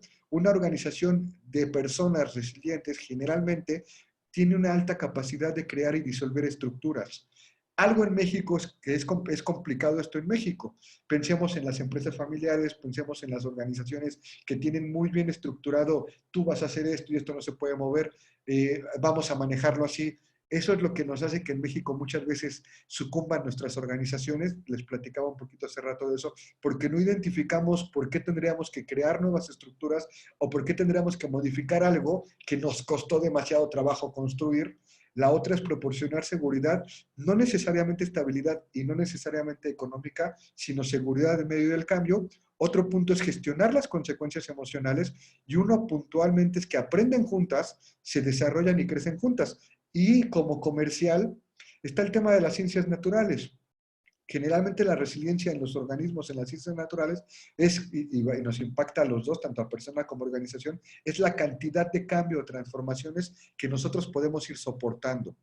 Entre más cantidad de transformaciones nosotros soportamos, en algún momento me va a permitir generar mejor resistencia y de ahí voy a poder autoorganizarme, aprender, innovar y adaptarme. Ahora, en este tema, desgraciadamente, hay dos puntos muy finos. El primero lo voy a poner como con todo esto de la contingencia que seguramente escucharon. Empezó a guardarse el ser humano en sus casas, en sus trabajos, bueno, en sus casas y a confinarse, y resulta que la fauna y la flora que circunda con nosotros, a la que para nosotros somos un crisis de ellos, pues empezaron a tratar la forma de adaptarse a esta nueva realidad donde nosotros no estábamos y a tratar de manifestarse de que están ahí, quitando el factor de crisis. Y trataron de autoorganizarse para volver a sus espacios naturales. Pero desgraciadamente, ellos no tienen la capacidad intelectual de aprender de nosotros y por eso siempre están en una condición predatoria ante nosotros y obviamente pues los vamos a tener constantemente en resistencia y no van a poder generar resiliencia desde esa perspectiva, ¿no? Habilidades que generalmente se recomiendan y de todas las listas que existen, yo, que ahorita vamos a pasar al tema del cambio muy puntual para ir a enfocar el tema del cierre en estos 10, 15 minutos que faltan, pero yo sugiero que nos enfoquemos en las investigaciones de Marshall. Son los primeros que hacen investigaciones sostenidas para acompañar desde lo psicológico, lo sociológico, lo grupal, el tema de cuando una persona aprende y genera resiliencia, y generalmente coinciden en una persona que aprende más rápido y que se posiciona más rápido frente a lo que viene utilizando los recursos actuales y aprenderlos a usar de manera diferente, generalmente tiene que ver con respuesta rápida al peligro, tratan de aprender un poco más rápido que el resto, no tienen una vinculación afectiva que los limite, esto es, no lo voy a hacer porque si no mi compañero va a decir que esto, no voy a expresar cómo me siento porque si no me van a etiquetar de esto, o sea, tratan de ser más sueltos respecto a lo que sienten, buscan información, buscan la forma de estar anticipados ante lo que están viviendo, saben que pueden ser amados y aman, toman riesgos y generalmente claro que existe el tema de optimismo y esperanza, pero a partir de todo lo anterior, ¿no? En las organizaciones, esto se los voy a dejar y queda compararlo nada más, esto es en lo personal, y generalmente en las organizaciones, y una recomendación que les quiero hacer aquí, a nivel global sí hay una organización líder en trabajar resiliencia en organizaciones de súper alto desempeño, y esa organización se llama British Standard Institution. Ellos justamente también tienen ciertos indicadores. De esos indicadores que les estoy mostrando aquí, están cómo los miden ellos. Yo se los estoy poniendo del lado izquierdo. E incluso para la cultura mexicana, yo siempre sugiero que cuando vamos a empezar a construir, a delimitar resistencia, a construir escenarios de cambio y a empezar a trazar resiliencia hacia el futuro, yo siempre sugiero que empecemos con los que están en rojito. antes de ver los 15, de los 16 que están aquí y antes de que ver los demás, siempre trato de lo más amable y lo que nos implica un cambio, ¿no? Liderazgo y generación de valor que les platicaba, este tema de proyección a futuro para quitarlo de ansiedad, administración de recursos, todo lo que les he platicado, pero desde otra perspectiva ya, ¿no? Administración financiera, cultura, administración de información y conocimiento. Yo les recomiendo mucho que si pueden, Román, incluso si les descargas el reporte es como de 10 hojas, cada año lo sacan y está bastante padre porque trabajan con los principales gobiernos del mundo y con las principales empresas. ¿Qué recomiendan ellos en sus líderes? Adaptabilidad estratégica. Esto es que yo me esté adaptando constantemente para apropiarme estratégicamente de la situación. Traducido sería que no me enfrasque en cualquier crisis, sino que identifique y seleccione mis crisis de acuerdo a los recursos que tenga. Liderazgo ágil, esto es que yo pueda gestionarme diferente de acuerdo a la situación, mis recursos, el impacto y la gente con la que tengo que trabajar. Y gobierno, gobernanza firme, que eran los puntos con los que yo inicié. Generalmente aquí les estoy compartiendo dos modelos de grupos de trabajo de alto desempeño de dos clientes transnacionales. No puedo poner el nombre, pero sí les puedo mostrar rápido la información. Recomendaciones muy puntuales que yo sé que ustedes conocen y esto nos puede ayudar a apalancar cambio. Lo primero es, en la fase 1, yo siempre tengo que generar condiciones de defensa. Tengo que proteger el resultado que tengo actualmente, tengo que proteger lo que me ha costado trabajo desarrollar, tengo que proteger todo lo que ya existe antes de tratar de generar un cambio o antes de tratar de generar un proceso que me ponga en riesgo. Entonces, esta es la fase 1. Ya que somos muy buenos defendiendo en lo que sí somos muy buenos, y que ya me entendí en la crisis, que ya entendí lo que me puede poner ansioso, que ya vi todos mis posibles resultados y los recursos que tengo, ahora sí puedo ser un poco más flexible, ya puedo tener otro tipo de ideas, puedo tener otro tipo de visión, puedo proponer otro tipo de acciones. Y después de eso, ahora sí puedo buscar otro tipo de logro de resultados. Puedo ser progresivo hacia adelante porque como sea el riesgo lo estoy mitigando un poco, el cambio lo estoy facilitando con unos pilares bastante sostenibles y al final de cuentas es sostenible, consistente respecto a los resultados que quiero lograr. Si lo vemos, sería como un equipo de fútbol americano. Trabajo la línea defensiva, juego con otro tipo de estrategias, avanzo progresivamente y de ahí pues me pongo metas cada vez más complejas que impliquen cambios a donde veníamos, ¿no? Y la otra más amable es generar estrategias y liderazgo muy centrado en la persona, ayudarlos a entender la situación crítica que están viviendo, acompañarlos en la cultura y conductas que entiendan que les genera valor y que los acompaña en los procesos críticos y prepararnos para administrar los riesgos. Casos de éxito muy puntuales y de aquí voy a mostrarles 3 ejemplos que tienen que ver con el tema de cambio, que redondea todo lo que hemos platicado. El primero, por ejemplo, es de IBM. Aquí se los pongo de organizaciones que les harán sentido y que son clientes de nosotros globales, por ejemplo, ¿no? IBM. IBM, yo juego con información de la Segunda Guerra Mundial porque en serio es un parteaguas en mucha de la realidad que nosotros entendemos de la cultura de cambio y de la cultura de crecimiento en todos los sectores, en el personal familiar, cultural, empresarial y de gobierno. Pero IBM llevaba como 100 años, ahorita ya lleva más o menos como 120 años, y justamente son máquinas para la industria, que es su nombre, o para los negocios, y ellos eran líderes en el tema del negocio. Ellos hacían, por así decir, las computadoras del pasado, que eran las de tarjetas perforadas, que los que somos más grandecitos por ahí hemos escuchado de eso, y al final de cuentas ellos eran muy buenos en ese proceso. Pero de repente se presenta un escenario en donde dejan de tener ese liderazgo, las condiciones cambian, no estaban preparados, pero no tenían muchos recursos que podían usar, no podían desperdiciar todo eso que tenían, no podían seguir haciendo muy buenos en lo que eran y buscaron la forma de aprender de lo que les estaba pasando para utilizar esos mismos recursos de una forma diferente hacia construir resiliencia para el futuro. Y resulta que su mejor negocio actualmente ya no tiene que ver con la creación de máquinas, sino su mejor negocio es prestar servicios de resiliencia también para los principales gobiernos y las principales empresas en el mundo, a través de asegurarles que no les pase a ellos lo que les pasó de quedarse fuera de la jugada, y en este caso con el manejo de información o de la información en la nube. Ellos incluso son los que le prestan servicio a Google pensando en la nube, etcétera. ¿Cuáles fueron los pilares que ellos identificaron para asegurar el buen uso de los recursos que vieron que sí eran viables, quitar los que no estaban funcionando, eliminar los cuadros de ansiedad? Muy puntualmente 4 puntos dentro de este proceso, pero lo podemos ver aquí. Generar condiciones de continuidad a lo bueno que ya teníamos, entendiendo que sí depuré ya lo que no me estaba sirviendo. Generar condiciones de disponibilidad ante oportunidad y cambio, esto es, nunca negarme la oportunidad de cambiar cuando se presente o de responder cuando se presente, concentrarme en recuperarme lo más rápido posible con los recursos que tengo previamente y por sobre todas las cosas, brindar condiciones de seguridad para el negocio, para los socios, para los clientes, en donde nadie como yo, IBM, voy a generar condiciones de resiliencia y de cambio, ¿no?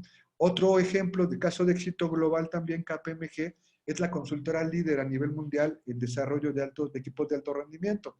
Por ahí con ellos trabajamos el modelo de orgullo. Y ellos hablan de qué es lo que hacen los grupos de alto rendimiento para en algún momento tener motivación y pertenencia en entornos turbulentos. Y jugamos con esta fórmula matemática. De esto yo quiero que se queden con esta parte muy concreta y el tema de orgullo. Y ya después pueden jugar con lo demás. Si no existe el tema claro de orgullo, algo que ustedes dominan muy bien, todo lo demás no va a poder apalancarse. Y la pregunta que yo les haría ahorita y que podría ser no nada más a mi entorno dentro de la Asociación de Scouts, sino también con mi familia y con mis seres queridos, serían, ¿qué tan orgulloso? Primero la pregunta que yo me haría es, ¿qué tan orgulloso me siento de formar parte de la Asociación de Scouts de México? ¿Qué tan orgullosa se siente la organización de que yo forme parte de ellos? Y más humano y más sensible, yo podría preguntarme eso también con mis compañeros. ¿Qué tan orgullosas y orgulloso se siente el equipo de trabajo de Scouts de México de que yo forme parte de ellos? Y yo qué tan orgulloso me siento de la gente a mi alrededor. Cuando esa respuesta es clara, tiene que ver justo con el tema del liderazgo y con el tema de que tenemos la capacidad de comunicar propósitos claros. Pero resulta que en muchas ocasiones en la industria, en las organizaciones de cualquier sector en México, no es tan claro el que yo me sienta orgulloso porque a veces ni siquiera identifico por qué o no es sostenible en el tiempo. Otro caso de éxito muy puntual es el tema de Johns Hopkins. Esta universidad es la líder en temas de medicina a nivel global, es la que tiene más premios Nobel. Hay muchísimas películas con actores muy famosos de historias que tienen dentro de su cauce e incluso en la contingencia, ahorita que empezó la contingencia por COVID-19, ellos fueron los primeros en generar estrategias para casi todos los gobiernos del mundo que estaban impactándose primero con el tema del COVID.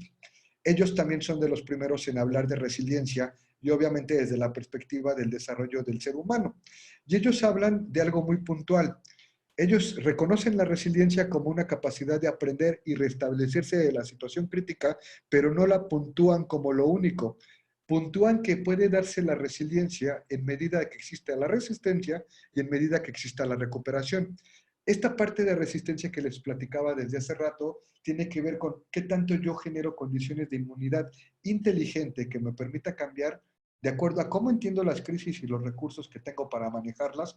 Y en cuanto a esto yo lo estoy haciendo inteligente, verdaderamente me voy a hacer inmune. Esto no es negarlo, esto no es darle el avión a los problemas, esto es dejar, no, esto es hacerme responsable de que verdaderamente yo identifique con qué recursos cuento o a dónde tengo que buscar recursos para que los posibles escenarios de cambio, de crisis, me ayuden a resistirlos satisfactoriamente y ahora sí, yo genere nuevas condiciones o restablezca otra ruta o restablezca otro camino o restablezca a partir de generar un aprendizaje de eso que yo ya sé manejar. Y por el otro lado tiene que impactarse forzosamente con el tema de qué tan rápido yo genero condiciones de recuperación. Esto es, qué tan rápido yo soy bueno identificando y aprendiendo de las crisis, identificando el proceso en el que me encuentro, identificando cómo voy a vivir ese proceso de cambio y cuánto tiempo me voy a tardar en recuperarme. Porque resulta que cuando nosotros nos vamos extendiendo en una situación crítica, mi velocidad de recuperación a veces no es la que estamos deseando y obviamente esa es la que nos va a impactar mucho más fuerte, ¿no? Otra recomendación dentro de los mismos casos de éxito muy puntual, ya nos estamos acercando al final, les suplico por 10 minutos más y cierro muy bien mi idea y vemos preguntas para que se las pueda responder. Recuerden que tienen la presentación y el video, la sesión está siendo toda grabada, entonces yo me siento muy tranquilo de que con calma puedan revisarlo todo. Se los dije, y ver desde lo muy sencillo hasta lo muy complejo para que tengan muchos elementos de trabajo. Otro caso de éxito con quienes trabajamos respecto a cambio, resiliencia y resistencia, en México una de las líneas de seguridad nacional es Policía Federal, Ejército, ahora es Guardia Nacional, y generalmente acompañamos tres procesos, el estratégico, el contención y el de negociación. Pero de eso, lo que quiero que se lleven, yo quería compartirles este modelo porque es muy humano y es muy amable para promover resiliencia psicológica en equipos de alto desempeño. Ellos recomiendan muy puntualmente, y creo que esto les puede ser útil, o en su casa, o en su persona, o en sus grupos, el ser muy honestos con cómo se encuentra la persona y el ser muy realistas en qué se tiene que cambiar para crecer y para generar resiliencia. Si nosotros partimos de que la historia que les vine contando implica que nuestra cultura nos tiene generalmente en promedio en un 75% estresado, esto es, el 75% de los que estamos en esta sesión andamos por aquí, pues eso implicaría que lo más sano y responsable, antes incluso de pensar en cambio, sería tratar de identificar cómo nos encontramos y verdaderamente atenderlo. Pero resulta que la realidad es que en muchas ocasiones estamos acá. Aunque yo esté lesionado, yo estoy bien para la misión. ¿Cómo te encuentras, Fer? Bien. ¿Estás listo para lo que venga? Sí. ¿Estás dispuesto a trabajar bajo presión? Por supuesto, soy mexicano y yo lo puedo todo. Y la realidad es que no. Este cuadrito puede servir para identificar muy amable y muy humildemente sí, por eso les decía, hay muchos ejercicios de lo que les he comentado, que lo puedo ver en mi persona, que lo puedo tratar de ver en mi familia, que lo puedo ver con mi equipo de trabajo, pero quería que lo vieran, porque si de repente tengo este cuadro de depresión con base en lo que les platiqué, si de repente tengo más cosas que me tienen ansioso, de las que realmente puedo manejar y que incluso no sé si van a pasar, incluso sobre mis decisiones de cambio, si de repente soy más, me enojo más fácil o respondo agresivamente, incluso aunque sea un pan de Dios, se me va a decirles, ya te lo había dicho y doy un manetazo en la mesa, puede ser que sea un peligro para él y para los otros. Lo mismo si de repente no me siento bien con las decisiones que tomé, no me siento bien con el cambio que estoy considerando, me siento cansado, estoy un poco más ansioso, pienso en más cosas de las que pueden pasar, de las que verdaderamente pasan, no me siento tan concentrado, pues claro que estoy lesionado. Entonces, este cuadrito era determinante para que ustedes identifiquen dónde sí tengo que pararme y entender también cómo me encuentro antes de generar ese cambio para verdaderamente construir resiliencia. Y ya cierro justamente con el tema de certeza psicológica. Este es el mismo gráfico que les compartí hace rato del duelo, donde estaban los circulitos, pero siempre lo hemos encontrado la forma de adaptarlo diferente. Lo que quiero que se lleven de aquí es, entre más me tarde yo, negando que incluso el shock o tomar decisiones diferentes pueden ser beneficios, me pueden beneficiar para aprender otra forma de obtener y manejar recursos, para manejar una crisis o aprovechar una oportunidad, más voy a estar en el escenario de resistencia y obviamente menos oportunidad de construir resiliencia. Esto es un aprendizaje que me permita tener habilidades y recursos nuevos sostenibles en el tiempo, porque incluso limito la oportunidad de explorar alternativas nuevas y mucho menos aceptar la aceleración del cambio, ¿no? Esto yo generalmente recomiendo muy puntualmente que lo veamos desde esta perspectiva. El tema de la psicología del cambio, de la imposibilidad o posibilidad de resiliencia, en muchas ocasiones tiene que ver con la información. Yo les platicaba que el estrés es la tercera causa de muerte en México y parece obvio, pero justo eso explicaría que lo obvio mata en México, pero entendamos que también el tema de lo obvio como la información a veces es lo que nos facilita o nos impide un cambio desde lo más sencillo hasta lo más complejo. Y generalmente estamos en este escenario del 75% de resistencia porque o no tenemos la información adecuada, porque no estamos reconociendo la información como es, o porque tenemos sobreinformación. Si lo vemos ahorita con el tema de la contingencia, tenemos eso. Estamos ante un escenario de incertidumbre porque nadie tiene las respuestas adecuadas, nadie sabe cuándo vamos a regresar, nadie sabe cuándo va a existir la vacuna, nadie sabe cómo va a ser el proceso económico, nadie sabe si se va a recuperar económicamente, nadie sabe si se va a contagiar o el de enfrente lo tiene, pero por el otro lado también tengo una sobreinformación. Todo el mundo asume que sabe que sí, en China pasó esto, en Chile pasó esto, a mi primo le pasó esto, en otras organizaciones hicieron esto, y es válido. Somos seres humanos que ante esa situación de desafío nos hacemos pelotas con el tema de información, pero lo importante es que si yo no tengo clara esta parte, yo no voy a poder brincar a esto que está aquí. Y a veces nosotros quisiéramos luego comunicar lo que creemos mejor, luego entrenar en algo que ni siquiera tiene bases sólidas y acompañar y seguir, pero si yo construyo sobre información que no está bien fundamentada, sobre cosas que a lo mejor no estoy identificando, recursos que no estoy reconociendo, va a ser muy fácil que yo tenga un muy buen arranque, pero que justamente se presente lo que les hablaba de frustración, que cuando me dé cuenta que el resultado no es sostenible, que ese es un pilar de resiliencia, hacer las cosas sostenibles que me sirvan en el momento crítico o en mi decisión de cambio, pero que también yo pueda replicarlas en el futuro, aunque cambie la forma, pero no el fondo, pues obviamente va a implicar el tema de un cambio, va a complicar el tema de cambio, ¿no? Y el último caso de éxito, ya para dejarles una tablita que les quiero compartir, es el de Google, que también trabajamos con ellos, y ellos se hacen una pregunta muy padre, muy sencilla y muy concreta de ¿cómo facilito condiciones de cambio con todo esto que hemos platicado que le permita a mi equipo de trabajo ser y generar resiliencia? Y yo les decía que quería que se llevaran como muchos elementos sencillos, ¿no? Pero en este de Google, al igual que en el de KPMG, no nos vamos a concentrar en todo, nos vamos a concentrar todo en seguridad psicológica o en su, ajá, como lo tengo aquí, o certeza psicológica, ¿no? Y Google se pregunta algo muy obvio, pero insisto, lo obvio mata, muy obvio y muy sencillo. ¿Yo cómo le hago que ustedes como scouts tienen gran ventaja respecto al resto de organizaciones en México y en el mundo, porque son multiculturales y tienen una perspectiva y una visión afortunadamente mucho más amplia que el resto de las organizaciones que formamos parte de?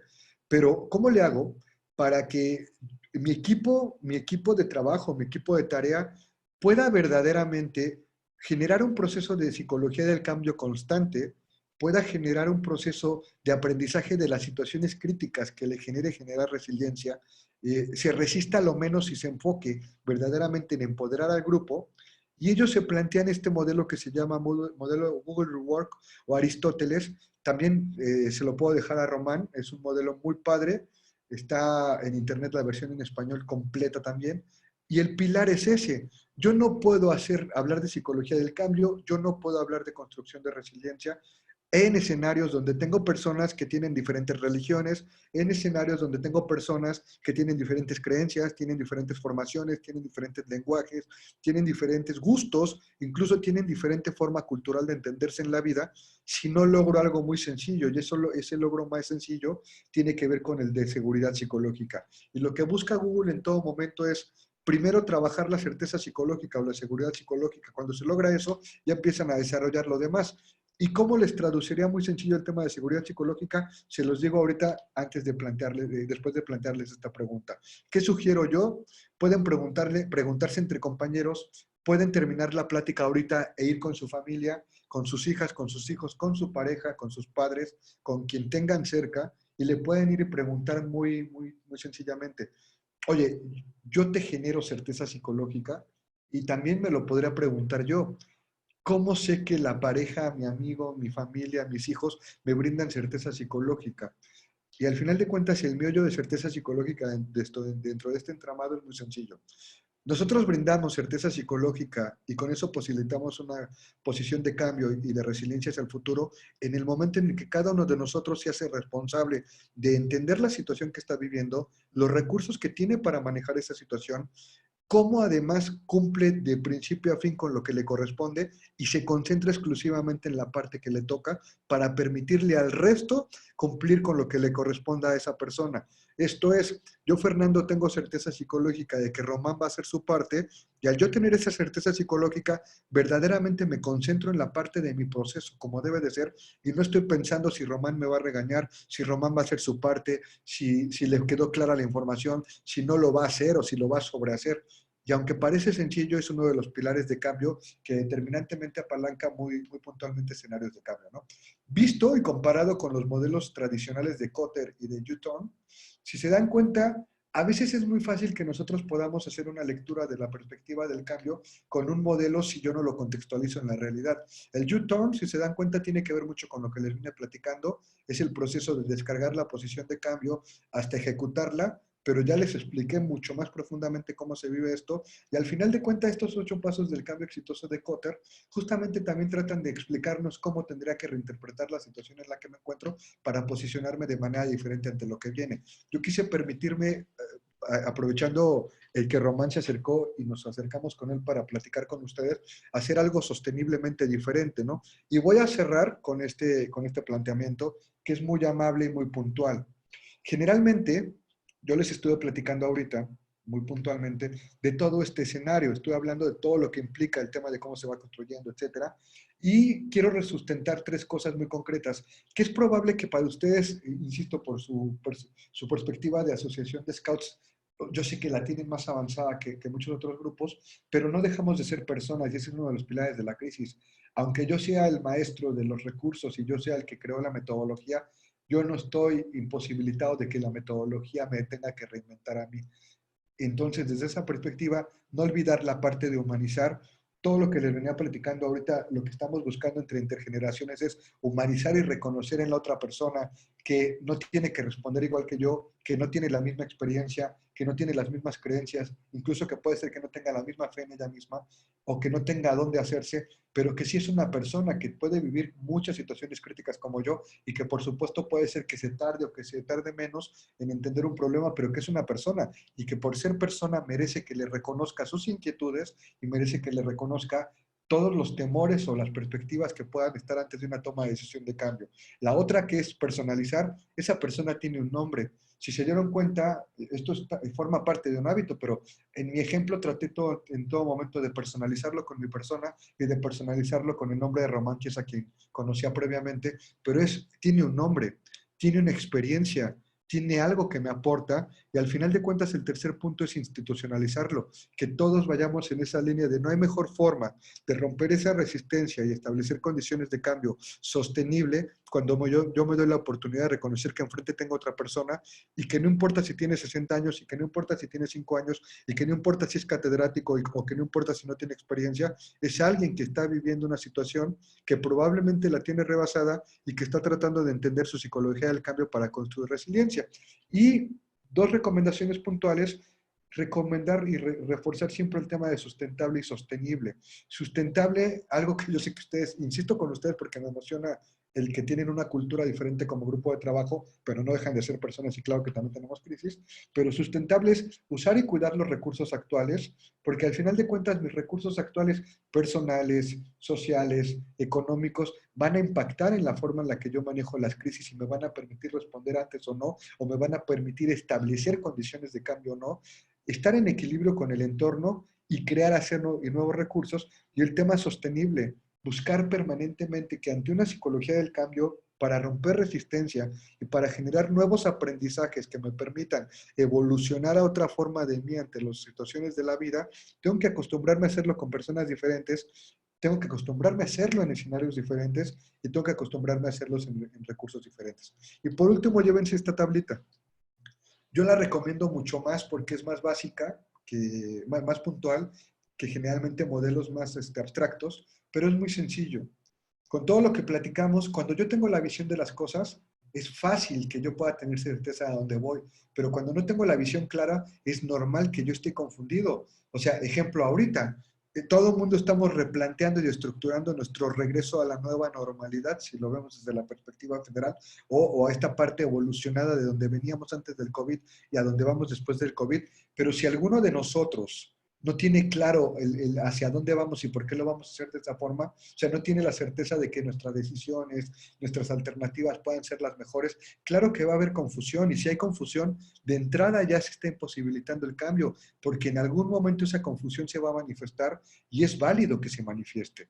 El siguiente punto, que lo hablé mucho desde la perspectiva de frustración, es el tener habilidades. Si yo voy a tener que enfrentarme a una nueva forma de trabajar, a una nueva forma de coordinar eventos, a una nueva forma de relacionarme con la gente, obviamente, y yo no las conozco todas y estoy aprendiendo en el proceso, pues claro que me va a dar ansiedad porque yo no la domino como quisiera, no tengo esa sensación de control y claro que puede ser que mi perspectiva de ansiedad y crisis aumente, pero si me permito equivocarme, si me permito tratar de aprender y reconocer que me voy a equivocar en el proceso, pues definitivamente no lo voy a controlar, pero mi sensación de control va a empujar hacia el tema del cambio. El tema de los incentivos, esta se llama matriz del cambio, el tema de los incentivos más allá de lo económico es, si yo tengo claro por qué vale la pena, y lo voy a poner muy puntual, si yo tengo claro por qué vale la pena por sobre cualquier otra organización, vincularme con los scouts, con la Asociación de Scouts de México, y aun cuando eso implique esfuerzo, aun cuando eso implique tiempo, aun cuando eso implique el dejar muchas cosas más o dejar otras de lado, que tengo claro lo que yo voy a obtener con eso, mi disposición va a ser muy alta y mi resistencia va a ser muy poca. Pero si de repente, no sé, mis papás me dijeran, vamos a hacerte scout ahorita, y yo no entiendo como por qué, a lo mejor mi resistencia va a ser más alta porque el incentivo no está siendo claro para mí. El tema de los recursos lo platiqué también en el tema de frustración. Si yo en ese momento quisiera hacer algo y no tengo el recurso, claro que va a haber frustración. Si yo no me siento capaz de poder o tener lo necesario para lograrlo, claro que va a haber frustración, pero si al menos identifico qué recursos tengo, voy a poder ser más capaz. Y el más fuerte de todos es este plan de acción, que tiene que ver mucho con nuestra cultura. Si yo no tengo un plan de acción de cuándo inicio, que por eso siempre decimos por fin es viernes y por fin es lunes. ¿Cuándo inicio? ¿Cuándo voy a darle seguimiento? ¿Y cuándo va a terminar una tarea? Pues al final de cuentas no hay dirección y algo en nuestra cultura que nos quiebra mucho la oportunidad de cambio justamente tiene que ver ese falso inicio. Entonces, todo esto acuérdense que está, les dije que iba a contarles como microhistorias. Yo quería contarles estas microhistorias justamente para que pudiéramos platicarlo de forma muy puntual, pero la realidad es que creo que es muy interesante que si vamos a hablar formal y profesionalmente del cambio, como ustedes líderes, tenemos que reconocer que esta psicología del cambio a veces es más poderosa en su sustento y entenderla desde la raíz genuinamente nos da otras alternativas de trabajo, ¿no? Esto es como todo lo explicativo. Obviamente nosotros manejamos muchísimas otros tipos de recursos para bajarlo, pero yo siempre recomiendo con líderes que verdaderamente gestionan cambio, que no pierdan de vista lo obvio que es todo lo que platicamos, porque ahí es donde se apalanca la verdadera psicología del cambio hacia la resiliencia, ¿no? Entonces, ahí están mis datos, por ejemplo, bueno, ya los tiene Román. Estoy en Genera Cambios y en Resiliencia México en todos lados. Esta es una frase del Foro Económico Mundial de uno de mis libros que hace en reconocimiento al trabajo. Y ahora sí, si quieren dejarme preguntas, comentarios, si ustedes están de acuerdo, voy a parar la grabación aquí